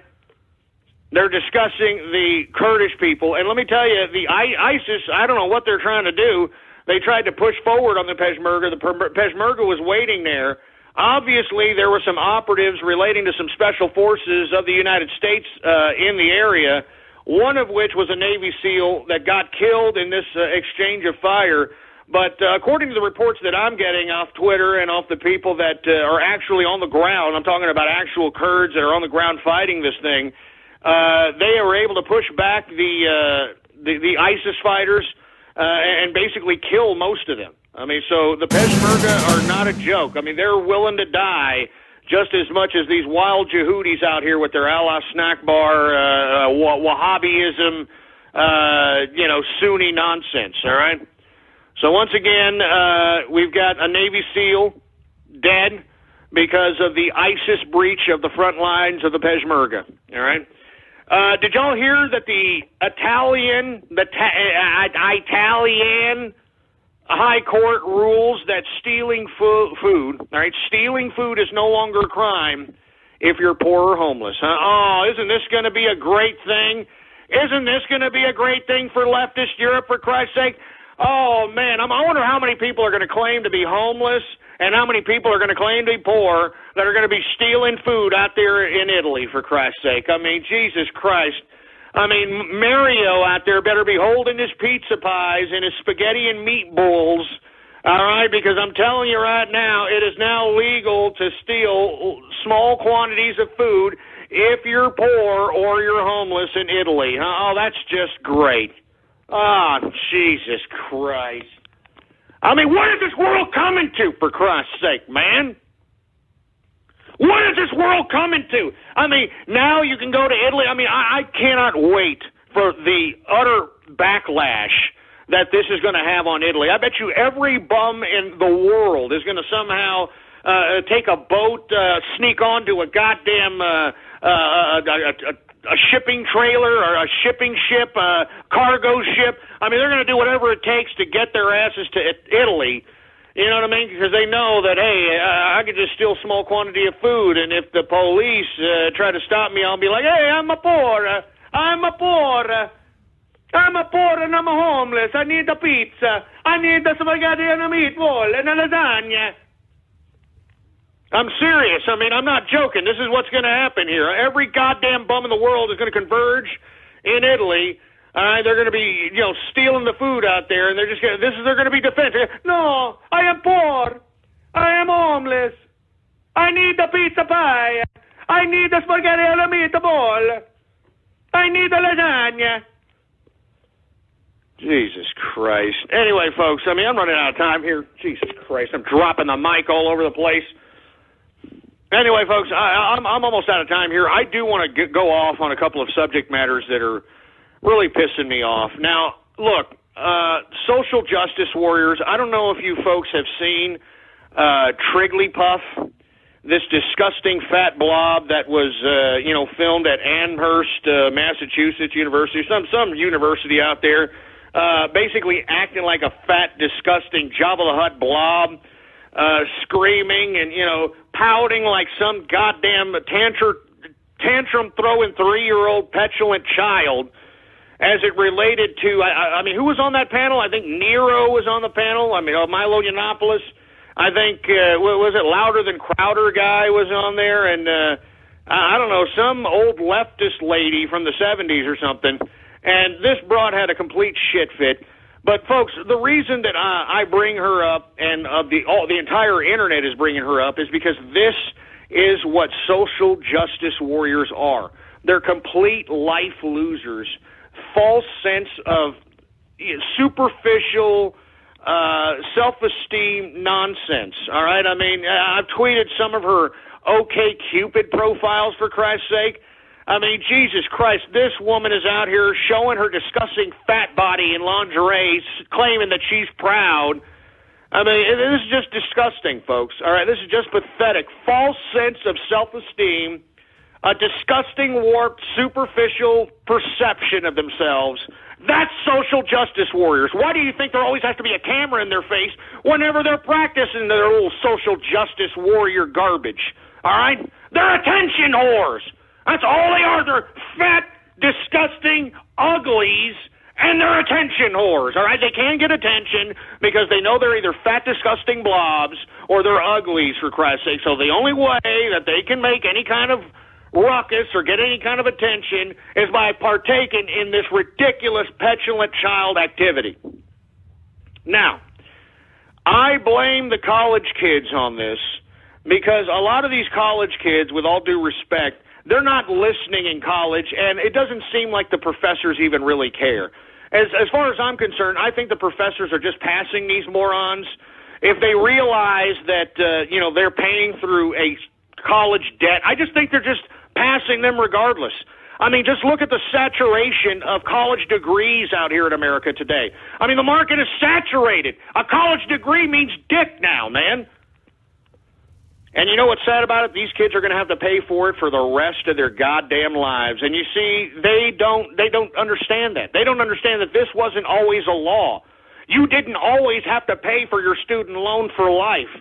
All right? Read the stimulus package 2 bill. That was one of the left's, all right, Obama's little tricks that he threw into that bill to nationalize the college debt program, folks. So that's why you have to pay college debt for life, okay? And you can never file bankruptcy. You can never stop paying on it. all right? I mean, it is a government loan, all right? I mean, I'm serious. I mean, you have to pay the government back for life, all right? That happened in 2008, 2009, and stimulus package goddamn 2. Look it up, assholes, all right?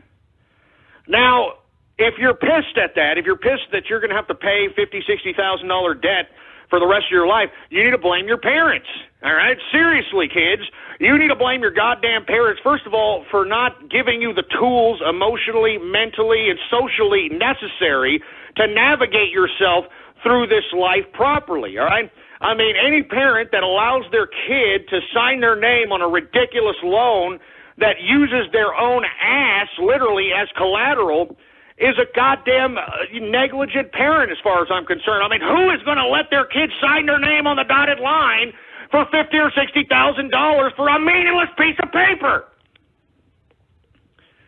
I blame the parents, folks, and I'm telling you this right now. Your college kids, they're going to start recognizing that it seems like there's a little bit of a plan here, right? And I'm telling you college kids this. It is not a coincidence that the baby boomer generation, all right, the generation that's in charge, the old people, you know, they've got 85% of the goddamn America's wealth, all right? They got 85% of it. It's no coinkydink that while you guys go to college and put yourself in college debt, mommy and daddy have all paid off home or they've got assets. I mean, that's why you can come back to them. It's almost as if they wanted you to be there, right? Yeah, because you see, they're getting older and, you know, they need some in-home care. They need somebody to care for them, for Christ's sake. It's starting to make sense, right? And let me tell you, the baby boomer generation, one of the most selfish generations of all time. This is the same generation that partook in Woodstock, that freaking mud pit orgy, for Christ's sake. All right, the same, 60s love child, hippie generation, the same disco, bell-bottom, do a little dance, make a little love, for Christ's sake.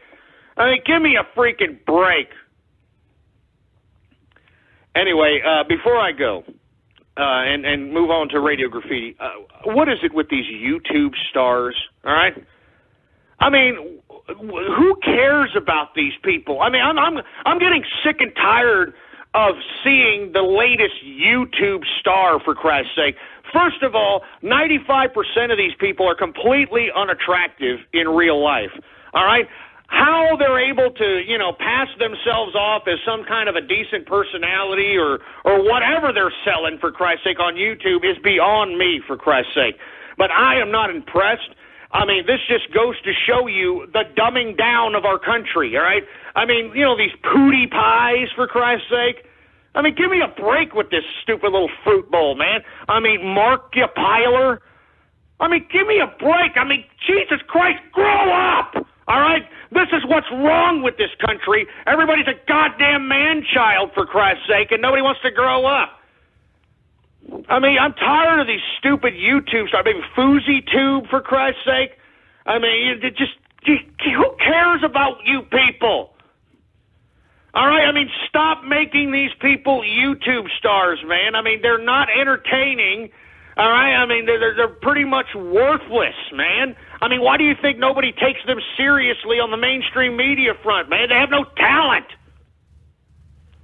I'm sick and tired of hearing about the latest YouTube star, and, I mean, there's now YouTube drama. Have you heard about this stupid garbage? Oh, yeah, they're all doxing each other now on these YouTube stars. They're sleeping with one another, for Christ's sake. I mean, Jesus Christ, isn't this so cliche? Isn't this so goddamn cliche of human social interaction, for Christ's sake? Jesus Christ, I'm serious. I'm sick of these stupid YouTube stars, man, all right? I'm not kidding. I spit on all you YouTube stars. You guys are wastes of life, and no one cares about your pathetically anal life, all right? If your life was so good, you wouldn't be on the internet trying to show it off as much as goddamn possible. I'm sick of these damn YouTube stars, man. They're talentless twats. I'm serious. They are talentless twats, for Christ's sake. I mean, especially these freaking pootie pies and these freaking Markipliers. I mean, all these idiots do is play a game and talk garbage over playing a game. I mean, people actually watch this trash? Jesus Christ. I mean, what do you got, FouseyTube, fake pranks? I mean, Jesus Christ, all you have to do is get 1.5 million hits in the first month is do some BS, pre-planned, fake and gay prank on somebody. I'm serious. That's all you got to do. It's pathetic. It's stupid. I'm sick of it. I'm sick of them. I'm sick of all those YouTube stars. If you're on YouTube, I spit on you people. I spit on each and every one of you goddamn YouTube stars. You're talentless twats, and you make me sick. Jesus Christ. You're contributing to the dumbing down of America. Your stupid, meaningless commentary, your mindless entertainment, your stupidity, your simplicity, your pathetically anal lives is spreading like cancer. I'm sick of you YouTube pricks. I hate you damn YouTube pricks, all right? You idiots are not stars. You're only stars in your own mind, for Christ's sake, man. Jesus Christ, I'm telling you, go screw yourselves, each and every one of you so-called YouTubes. I'd be embarrassed to call myself a YouTube star. Oh, yeah, I'm a YouTube star. Now, look, they're making money. I'm not hating on them for making money. More power to you, whatever. But you're talentless twats, and I hate you, all right, YouTube stars? You're talentless pieces of self-absorbed garbage. And I hate you, all right? You're a contributing factor on why the Internet is being flushed down the toilet. I hate you! Now, folks, I know I've went over time here as it relates to the commentary.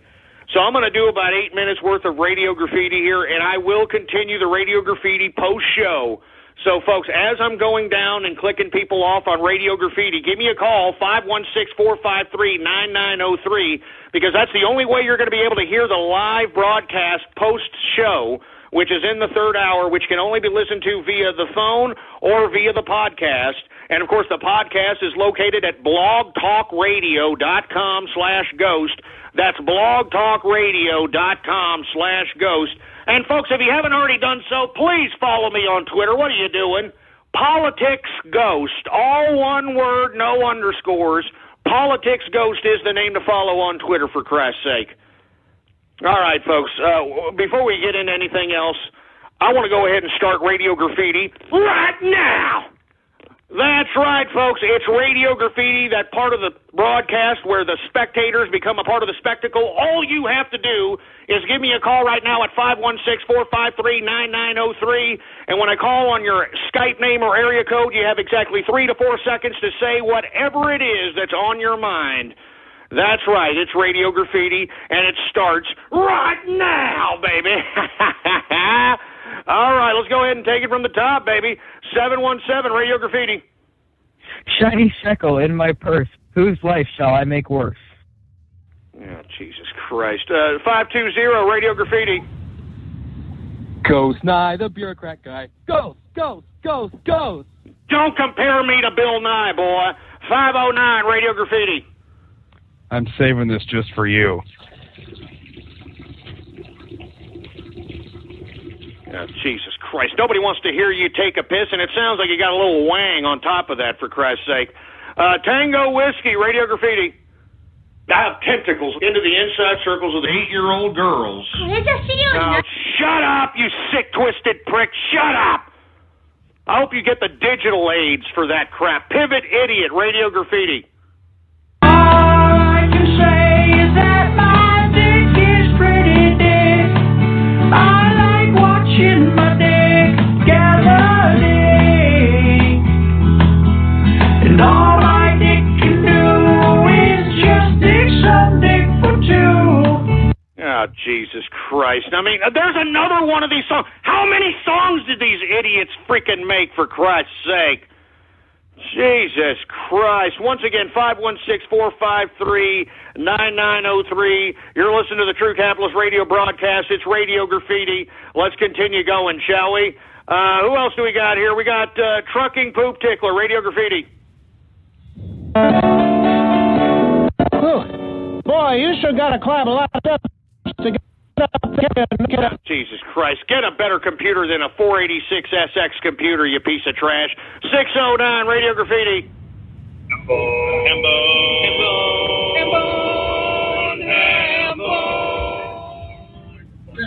Yeah, real funny, asshole. Dick Breath, Radio Graffiti. My mom pisses me off. I tell her to in the color, stupid bitch. No, we're not starting that Maury Povich crap, no. We're not starting that today, boy. 269, Radio Graffiti. Hey, Ghost, I hear since Brazil's having all those economic issues, they're not going to get the swimming events done, and they're going to host it in Houston, Texas. How do you think about it? Yeah, that's not funny, asshole, all right? That's not funny. Stop making fun of all the Texas rain, you soulless prick. 940, Radio Graffiti. All right, what restaurant is set the ABC class for the hot news? Jack, come on. Damn it, you sons of bitches. Enough of that Maury Povich crap. 813, Radio Graffiti. If you drive a car, I will tax Main Street. If you try to listen now, I will tax your seat. If you get too cold, I will tax the heat. If you take a walk, I will tax your feet. Yeah, well, whatever. That sounds like Barack Hussein Obama. Whatever, brother. All right, 205, Radio Graffiti. The wheels on the bus go round and round. The wheels on the ghost go round and round. Yeah, shut up, you stupid moron. 435, Radio Graffiti. This is Brony Drumming, and I created Ghostler Funk. Out of the wheelchair. Ghostler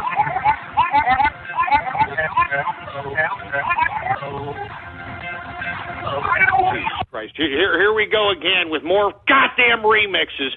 716, Radio Graffiti. Melting pot of friendship, yeah. Melting pot of friendship. Melting pot of friendship, yeah. Melting pot of friendship, yeah. Melting pot of friendship, yeah. Melting pot of friendship. Jesus Christ, with these damn remixes, man. Enough! Professor Falcon Punch, Radio Graffiti. When it comes to 4-year-old Jonah Ghost, the father. No. Hell no. Shut up, you stupid moron, all right? I'll never be the father, boy. Do you understand that? A real black guy, Radio Graffiti. Kim Jong-un's preparing his fat jelly ass for my penis. It's filthy. Yes! Kim Jong-un. Jesus Christ, you sick, twisted pricks. I never said that! Dumb splicing bastards. American Truck Simulator, Radio Graffiti. This is a Fox News alert. Texas Governor Greg Abbott found dead in California. Oh, Jesus Christ. Just shut your ass, all right? Just shut your ass. Who else we got? We got Dark Sword, Radio Graffiti.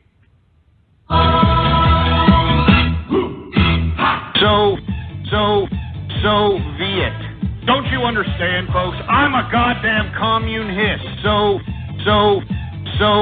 Shut up, you idiot. Don't even try, boy. Don't even try. What do we got? 574, Radio Graffiti.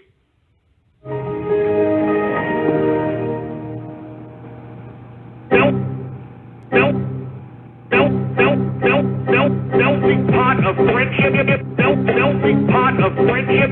Melting pot of friendship. Melting pot of.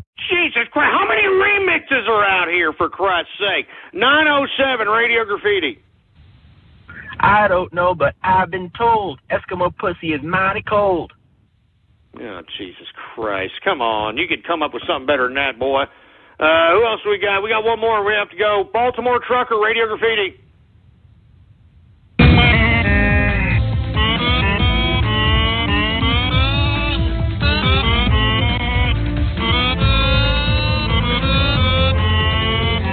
Oh, Jesus Christ, with these damn remixes, for Christ's sake. Anyway, we got about a minute left on the live broadcast, folks. We're going to do a little bit more Radio Graffiti after the show here in the third hour. What you've got to do is you got to give me a call at 513-453-9903 to participate or to listen. All right, I'm only going to do, some more Radio Graffiti. Everybody wants to hear it. Everybody wants to partake in it. I'm going to go ahead and do that. Everybody right now, go ahead and call if you want to call in, if you want to listen in. I mean, that's what you got to do. Is you got to go out. You got to do what you got to do. Anyway, I want to thank everybody for tuning in with me. Follow me on Twitter, PoliticsGhost, blogtalkradio.com/ghost. That is blogtalkradio.com/ghost. All right, I want to thank everybody for tuning in with me. Same place, same time tomorrow, 4 p.m. Central Standard Time. Long live the capitalist army, baby, and Trump, Indiana, baby. Trump, Indiana, take it. It's ours.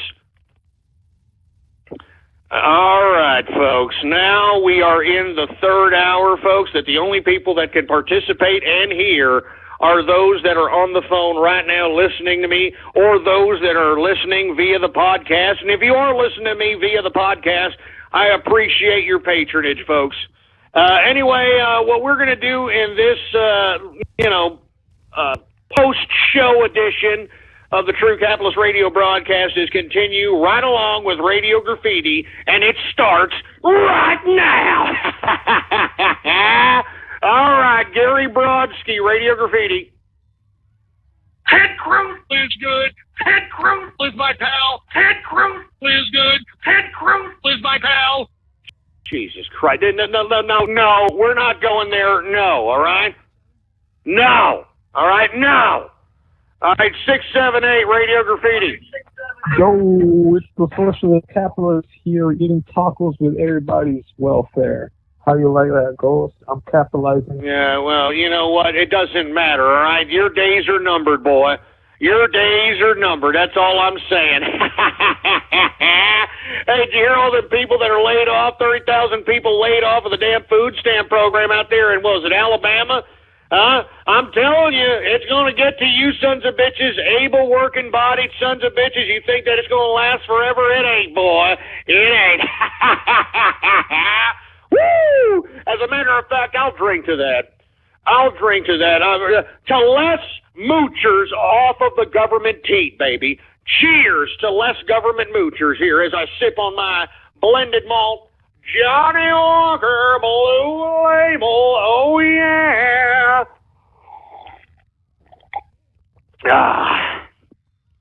That's very good stuff, man. That's what I'm talking about, man. Big American Patriot, Radio Graffiti. Oh, hey,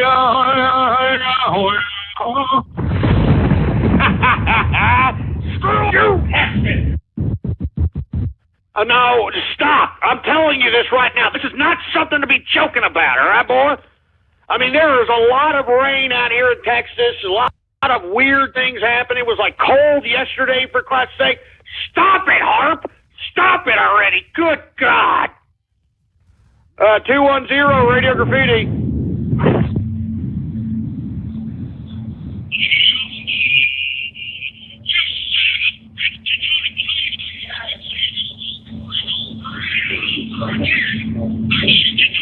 I can't even understand you, boy.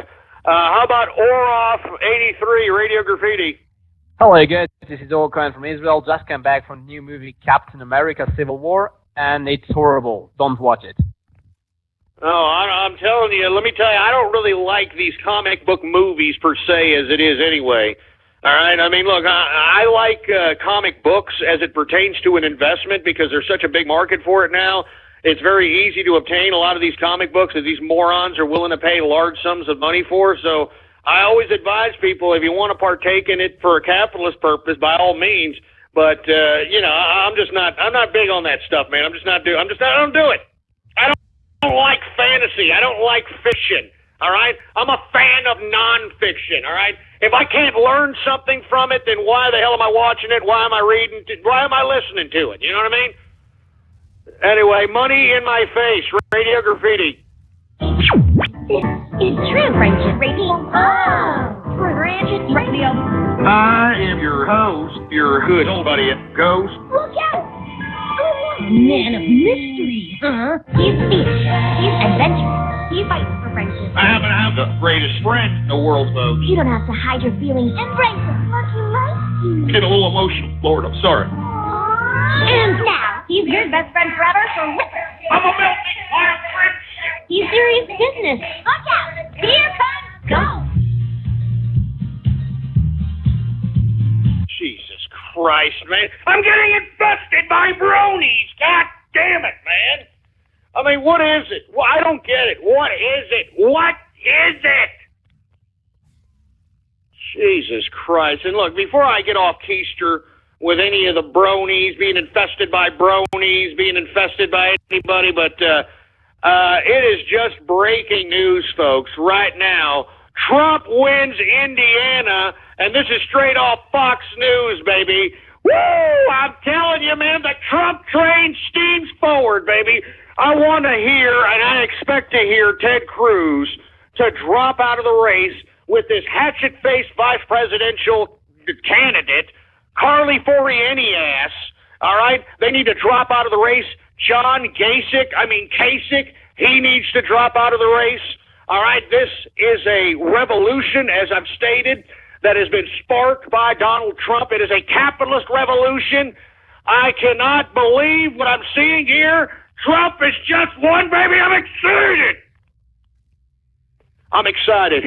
There's nothing these damn GOP bastards can do now. There's no totalitarian tricks. It's over, baby. It's over.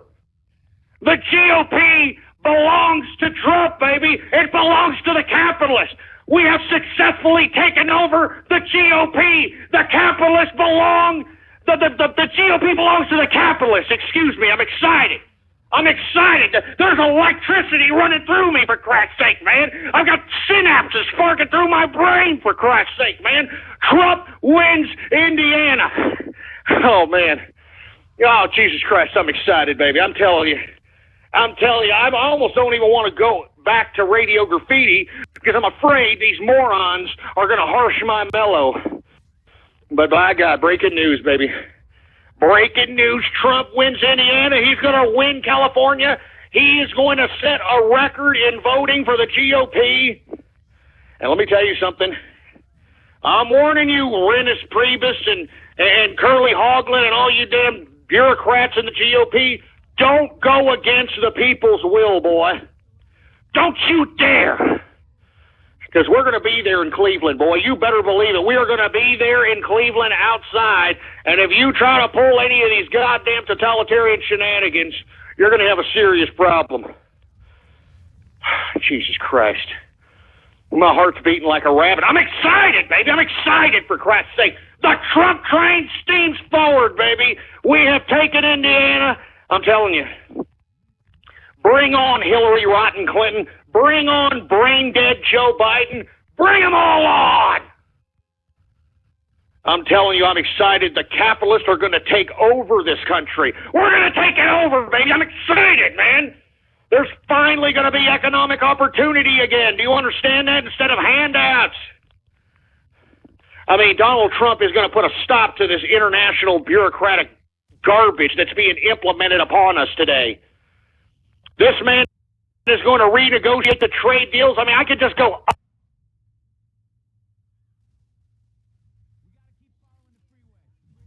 on and on. And I'm telling you this right now, I am glad that I have come back and I am a part of this, for Christ's sake, man. It is an exciting time to be alive. It is an exciting time to be alive, for Christ's sake. Anyway, once again, folks, Donald Trump has won Indiana. It's been projected by Fox News. Hands down, there should be no reason why this man doesn't get the nomination at this point in time. There should be no shenanigans by the GOP. Renus Priebus and Curly Hoagland and all those bureaucrats need to stand down and realize that the people have spoken. And you cannot nullify this many votes, boy. You cannot nullify this many votes, and if you do, you're going to have a serious problem on your hands, for Christ's sake. I guarantee it, boy. Jesus Christ. Trump has won Indiana, baby. I'm telling you. Oh, my God. Oh, man. I'm celebrating tonight, baby. I'm telling you this right now. It is time to celebrate. All right? The capitalists have taken over the GOP. All right? I mean, this is a capitalist revolution, and we're going to take over the White House, boy. The capitalists are going to take over the White House. It's a capitalist revolution. Can you feel it? Can you feel the capitalist revolution? I could sure as hell feel it, boy. I could feel the capitalist revolution. It's a specter of capitalism that has overtaken America, and I am excited about it. By God, Donald Trump wins Indiana. Anyway, cheers to Donald Trump. Cheers to the capitalist army. Cheers to the capitalists. There's a reason to celebrate on this Taco Tuesday tonight, baby. Oh, my God, man. Anyway, let me take a couple more callers here because I want to go celebrate. I don't want these damn cyber vermin, these troll terrorists, these scumbags harshing my mellow. I don't want them to do it, for Christ's sake, because the Trump train steams forward, baby, full steam ahead. Nothing's stopping us. The capitalist revolution rises up. We've taken over the GOP. We're taking over the White House, boy. We're going right after that White House, boy. By God, what an exciting time to be alive, man. What an exciting time. Anyway, I'm going to take a couple more callers, and then I'm just going to go ahead and celebrate this victory of the Trump train being victorious, baby. And we should expect this scumbag Ted Cruz to finally say that it's over. He's finished. Same with Kasich. He's over. It's finished. It's over. Anyway, let's take a couple of Radio Graffiti calls, and then I'm going to go and celebrate the night away, baby. 518 Radio Graffiti. Go Trump. Yeah, I don't blame you, man. Donald Trump is right. Trump train, Trump 2016. It's over for the GOP, man. The capitalists have taken them over. 940 Radio Graffiti.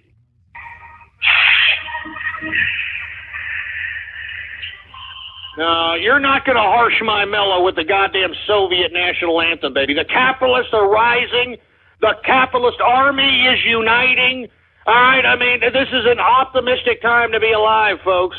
We're making things happen. It's happening. It's happening. It's happening, for Christ's sake, baby. The People's Republic of China, Radio Graffiti.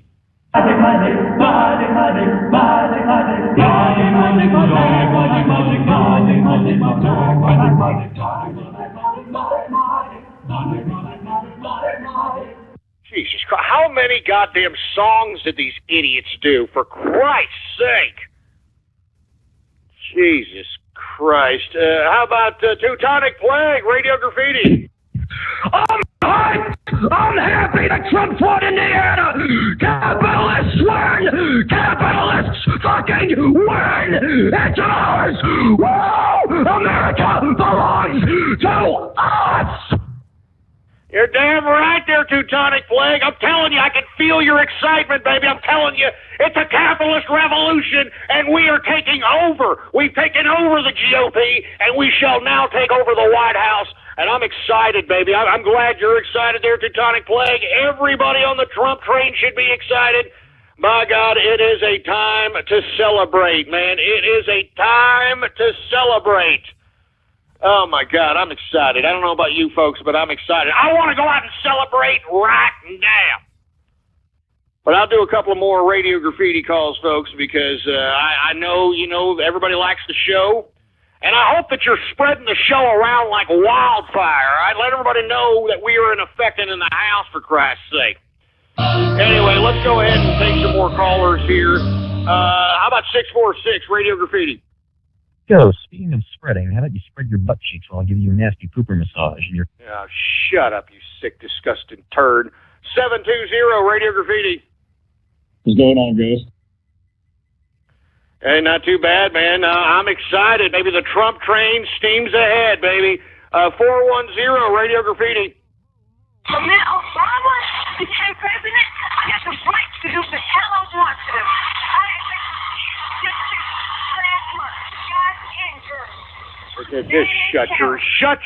somebody shut that idiot. Shut him up. 407 Radio Graffiti. Hey, Ghost, does the government building where you work have good wheelchair access? Shove it up your ass. And secondly, I'm not a damn bureaucrat, ass clown.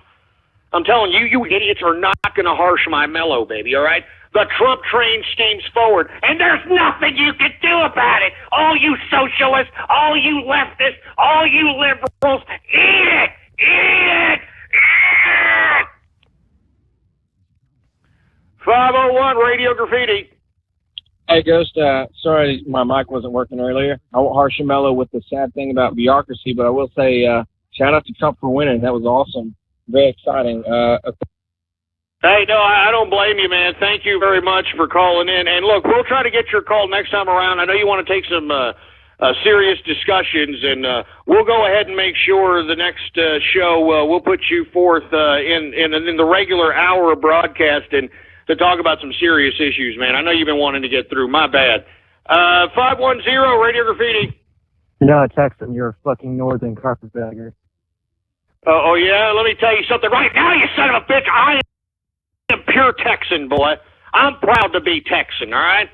You understand that, boy? I'm proud to be a Texan, baby. You come down here and talk that garbage and see if you don't get a goddamn boot in your ass. 908 Radio Graffiti.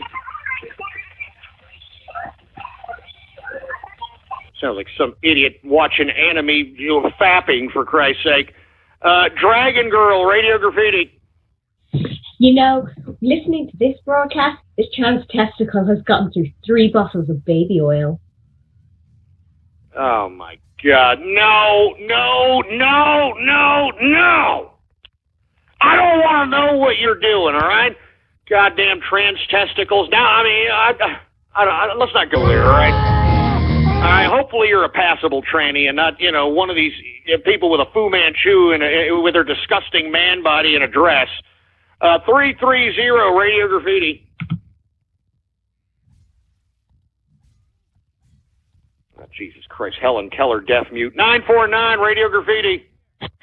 Oh, hey, I just wanted to say go Trump and fuck the teachers. Yeah, I don't blame you, man. I'm telling you, these teachers, they haven't done nothing but dumb down America. They have dumbed down America, and that's all I got to say about that, boy. 732 Radio Graffiti. I just want to taste Glenn Beck's tears, and also I'm going to do a few lines in his victory and in his name, Donald Trump. You're going to do a few lines? Is that what you said? Yes. Are you going to do them right now? Well, I got an 8-ball on me, so, I'm real excited about Trump, man. This is Capitalist Mao, by the way, but I'm really excited, Ghost, and I can't wait to vote for him. New Jersey come June. Well, okay, look, I'm glad you're excited, man, but put the yayo down, all right? Put the yayo down, all right? And if you want my personal advice, I'd go to a local strip club and tell the stripper that, hey, you want a party, come over here and let her do it on, your Johnson or something. I'm serious. Just put the yayo down. I don't think there's anything positive about snorting yayo. I don't understand why people do this. Huh? I mean, give me the drug that shrinks my penis and, gives me a heart attack. I mean, I don't understand that. I don't get it. But please be careful, Capitalist Mal. Please be careful, for Christ's sake, all right? Jesus Christ. Who else do we got? 610 Radio Graffiti.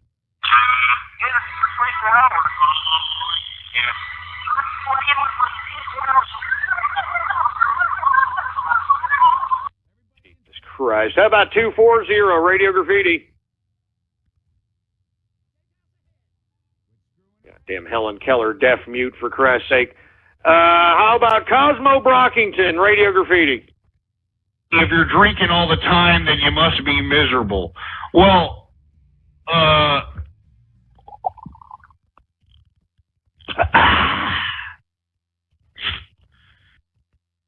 if you're drinking all the time, then you must be miserable. Well,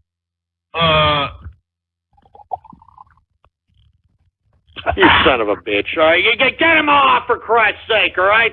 Let me tell you something right now, man. I am high on life. I'm happy, for Christ's sake. I appreciate the fact that I'm a capitalist. I can partake in these luxuries. Do you understand that? I mean, I can partake in any vice I want to. I can drink however much I want to. I can eat as much as I want to. I can go anywhere I want to. You understand that? That's what being a capitalist is all about. And that's what some of you idiots will never understand. You'll never understand it, boy. You'll just make excuses on why you're not a damn capitalist anymore, baby. Woo! Oh, my God. Anyway, we're going to take a couple more callers here because you idiots are not harshing my mellow. I'll tell you that. You're not harshing it, boy.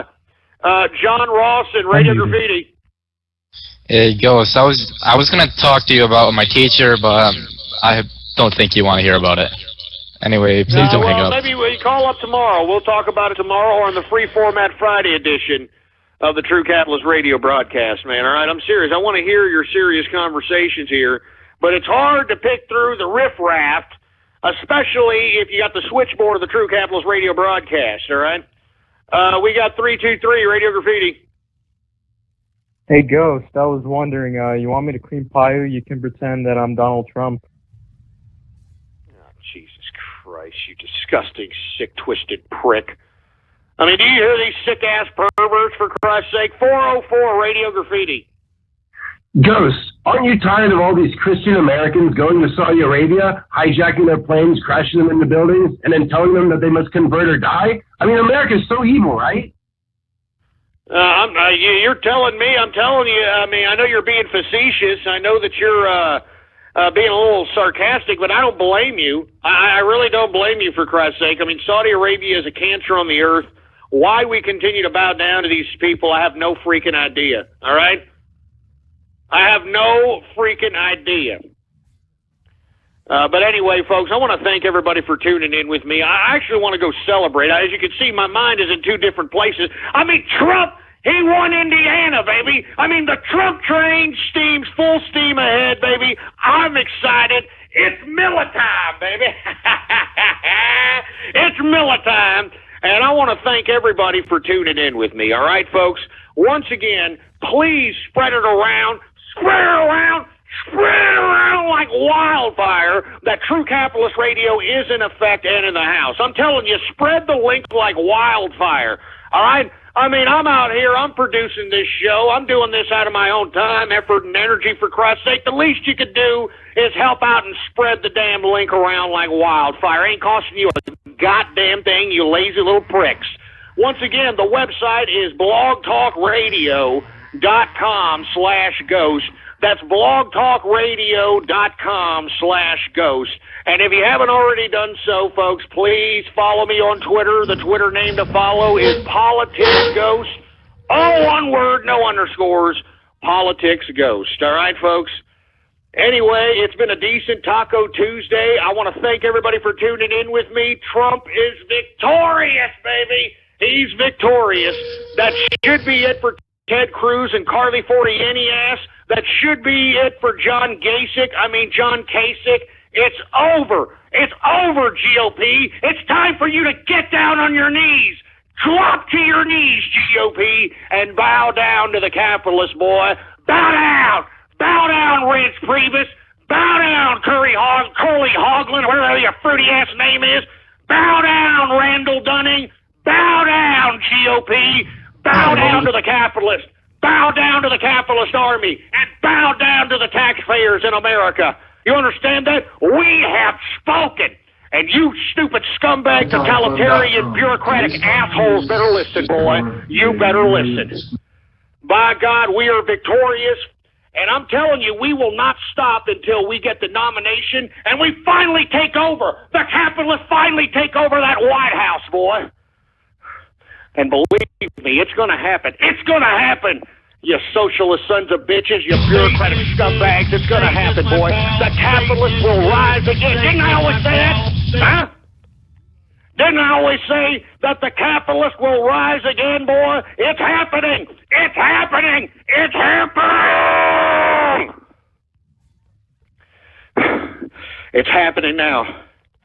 And by God, get off the sidelines and get on the front lines, man. If you're not going to get a blog, all right, if you're not going to go out and create videos, if you're not going to, go out and make a microblog, if you're not going to go out and spread the information, well, by God, the least you can do is spread it around like wildfire that True Capitalist Radio is in effect in the house. And we are live every damn Monday through Friday, 4 p.m. Central Standard Time. Let everybody know. Let everybody know. All right, I'm counting on you. Just as you count on me coming up here every Monday through Friday at 4 p.m. Central Standard Time. I'm counting on you. I'm counting on you to spread the word about the True Capitalist Radio broadcast, for Christ's sake, baby. All right? We are worldwide. We need to spread the capitalist idea throughout the world. I'm telling you, let's spread this damn revolution beyond the American borders. Let's spread this capitalist revolution beyond the international damn boundaries. Let's spread it throughout the world. I'm telling you, I'm counting on you. I'm counting on you, for Christ's sake. Anyway, I'm not going to harsh my mellow. I'm excited. It's mellow time, baby. It's time to celebrate. If you're a part of the Trump train, by God, it is time to celebrate, baby. All right? We took over the GOP, all right? The capitalists took it over. The GOP now belongs to us.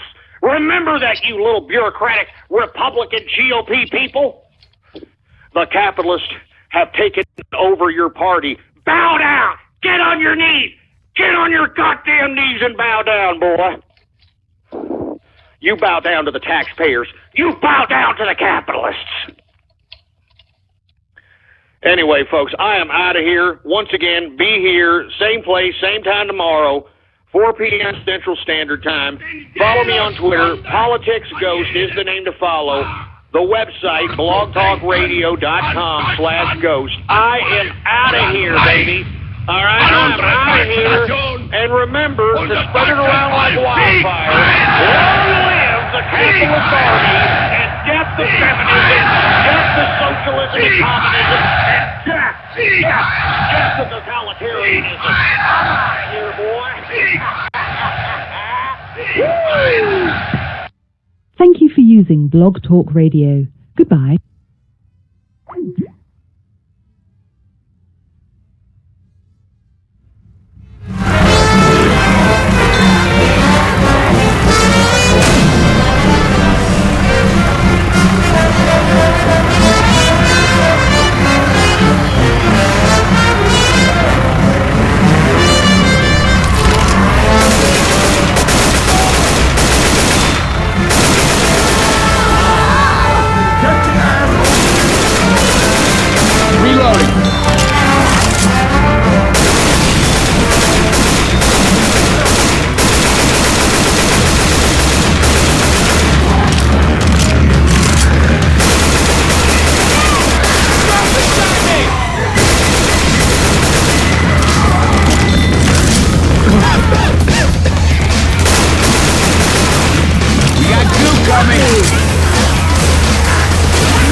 You gotta spin him around if you want him dead.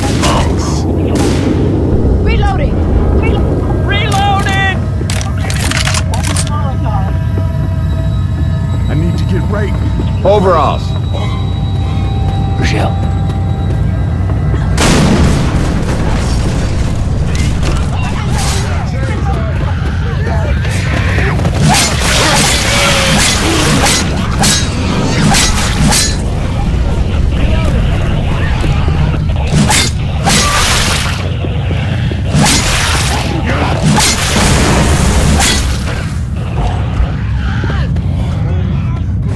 I'm gonna heal.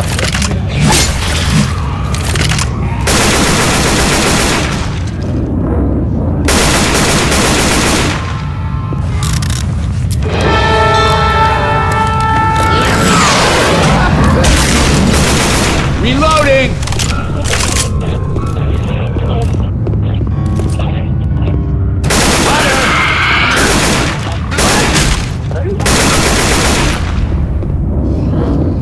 Everybody grab a weapon.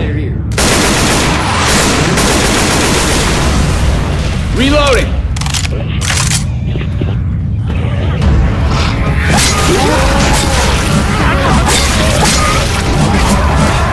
Let's not mess this up by shooting each... No, no! Watch out! Tank! Reloading.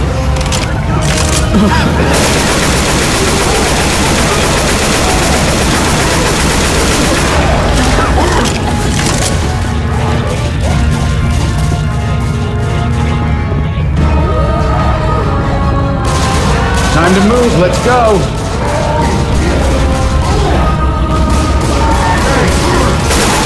Weapons over here! That's better.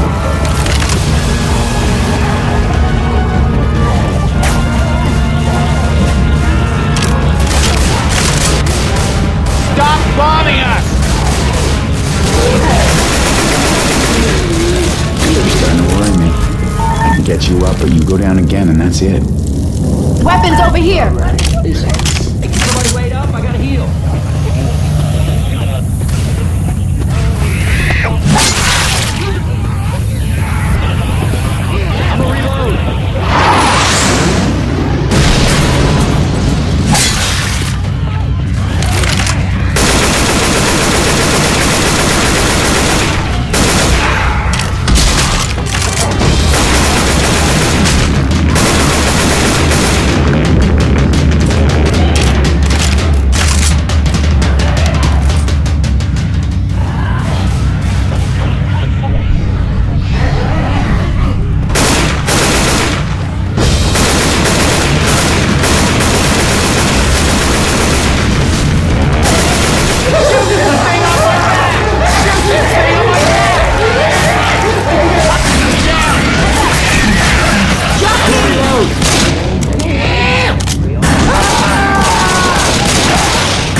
Coach!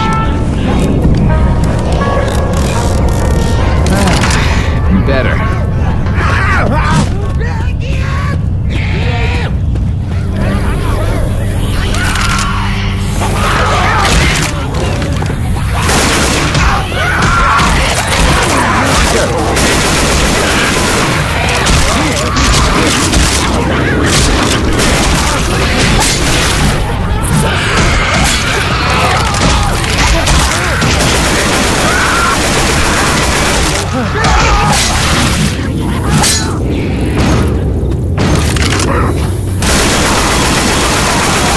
Charger!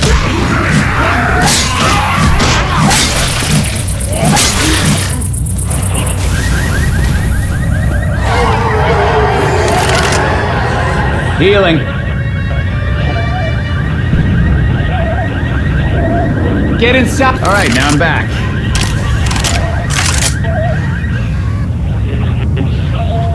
Quit screwing around. Get inside.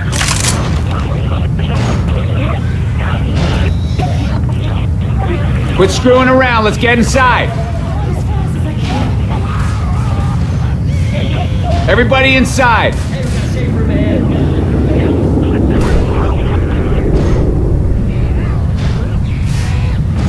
Inside now.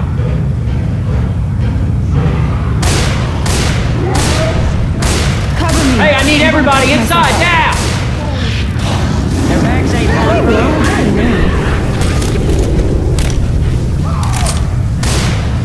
Hey, watch out! Charger!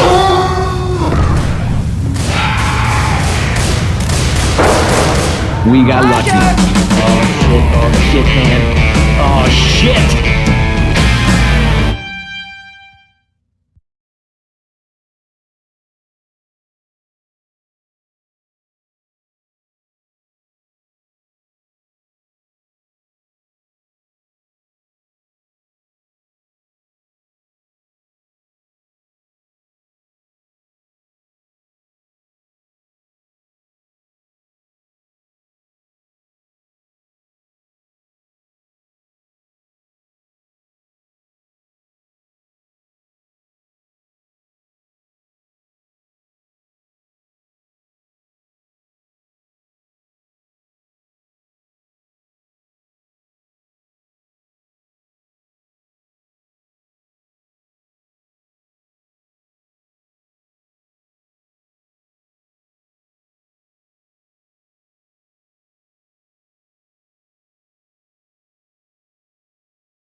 Before we run across this bridge...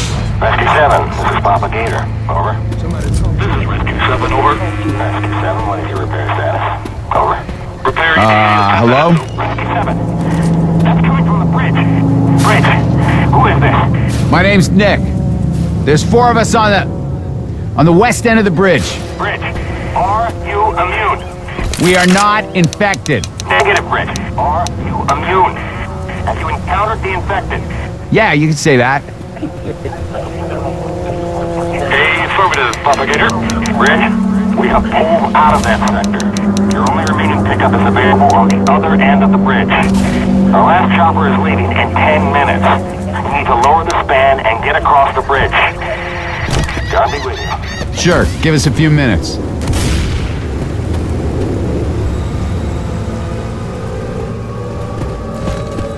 You heard the man. Let's get across the goddamn bridge.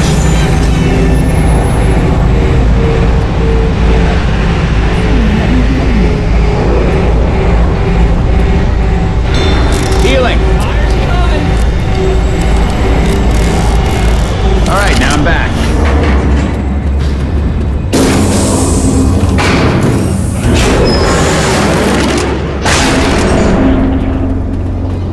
Let's move.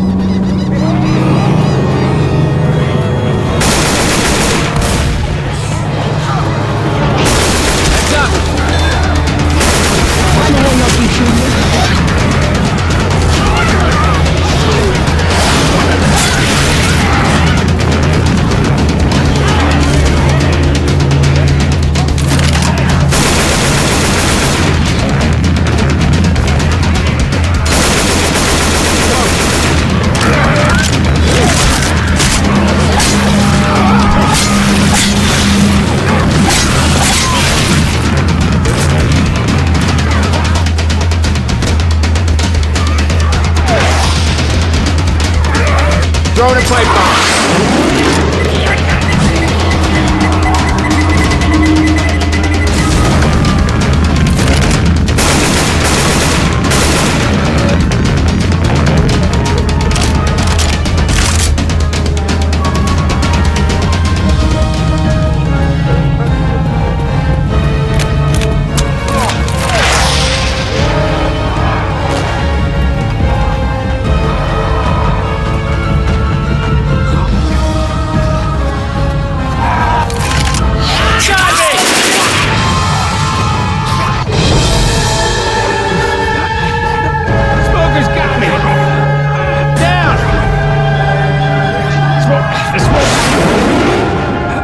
Shoot the talk! Shoot the smoke has got me! Don't you leave me now.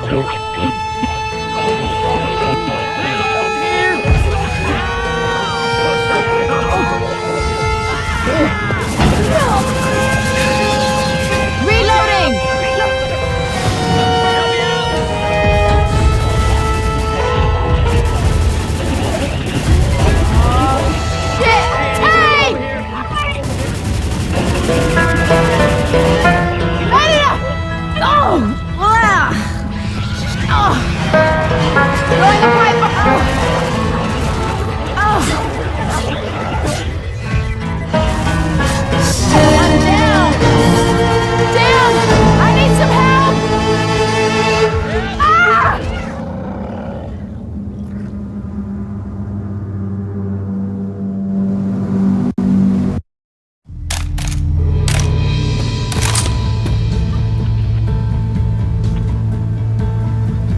Before we run across this bridge right toward the people who've been dropping bombs on us, anyone want to talk about a plan B?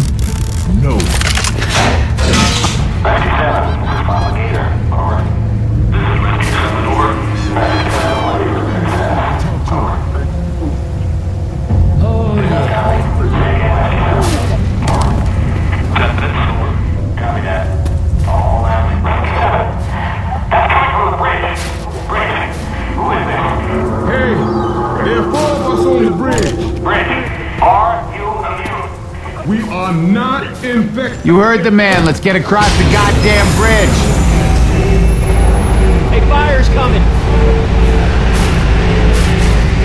Molotov coming.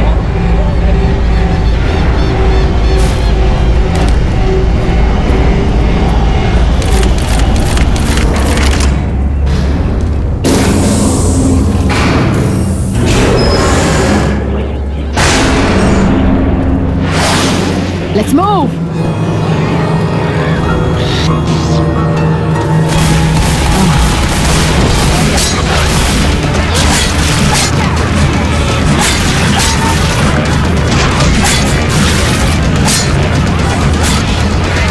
Look out! Come on! The hunter's got coat!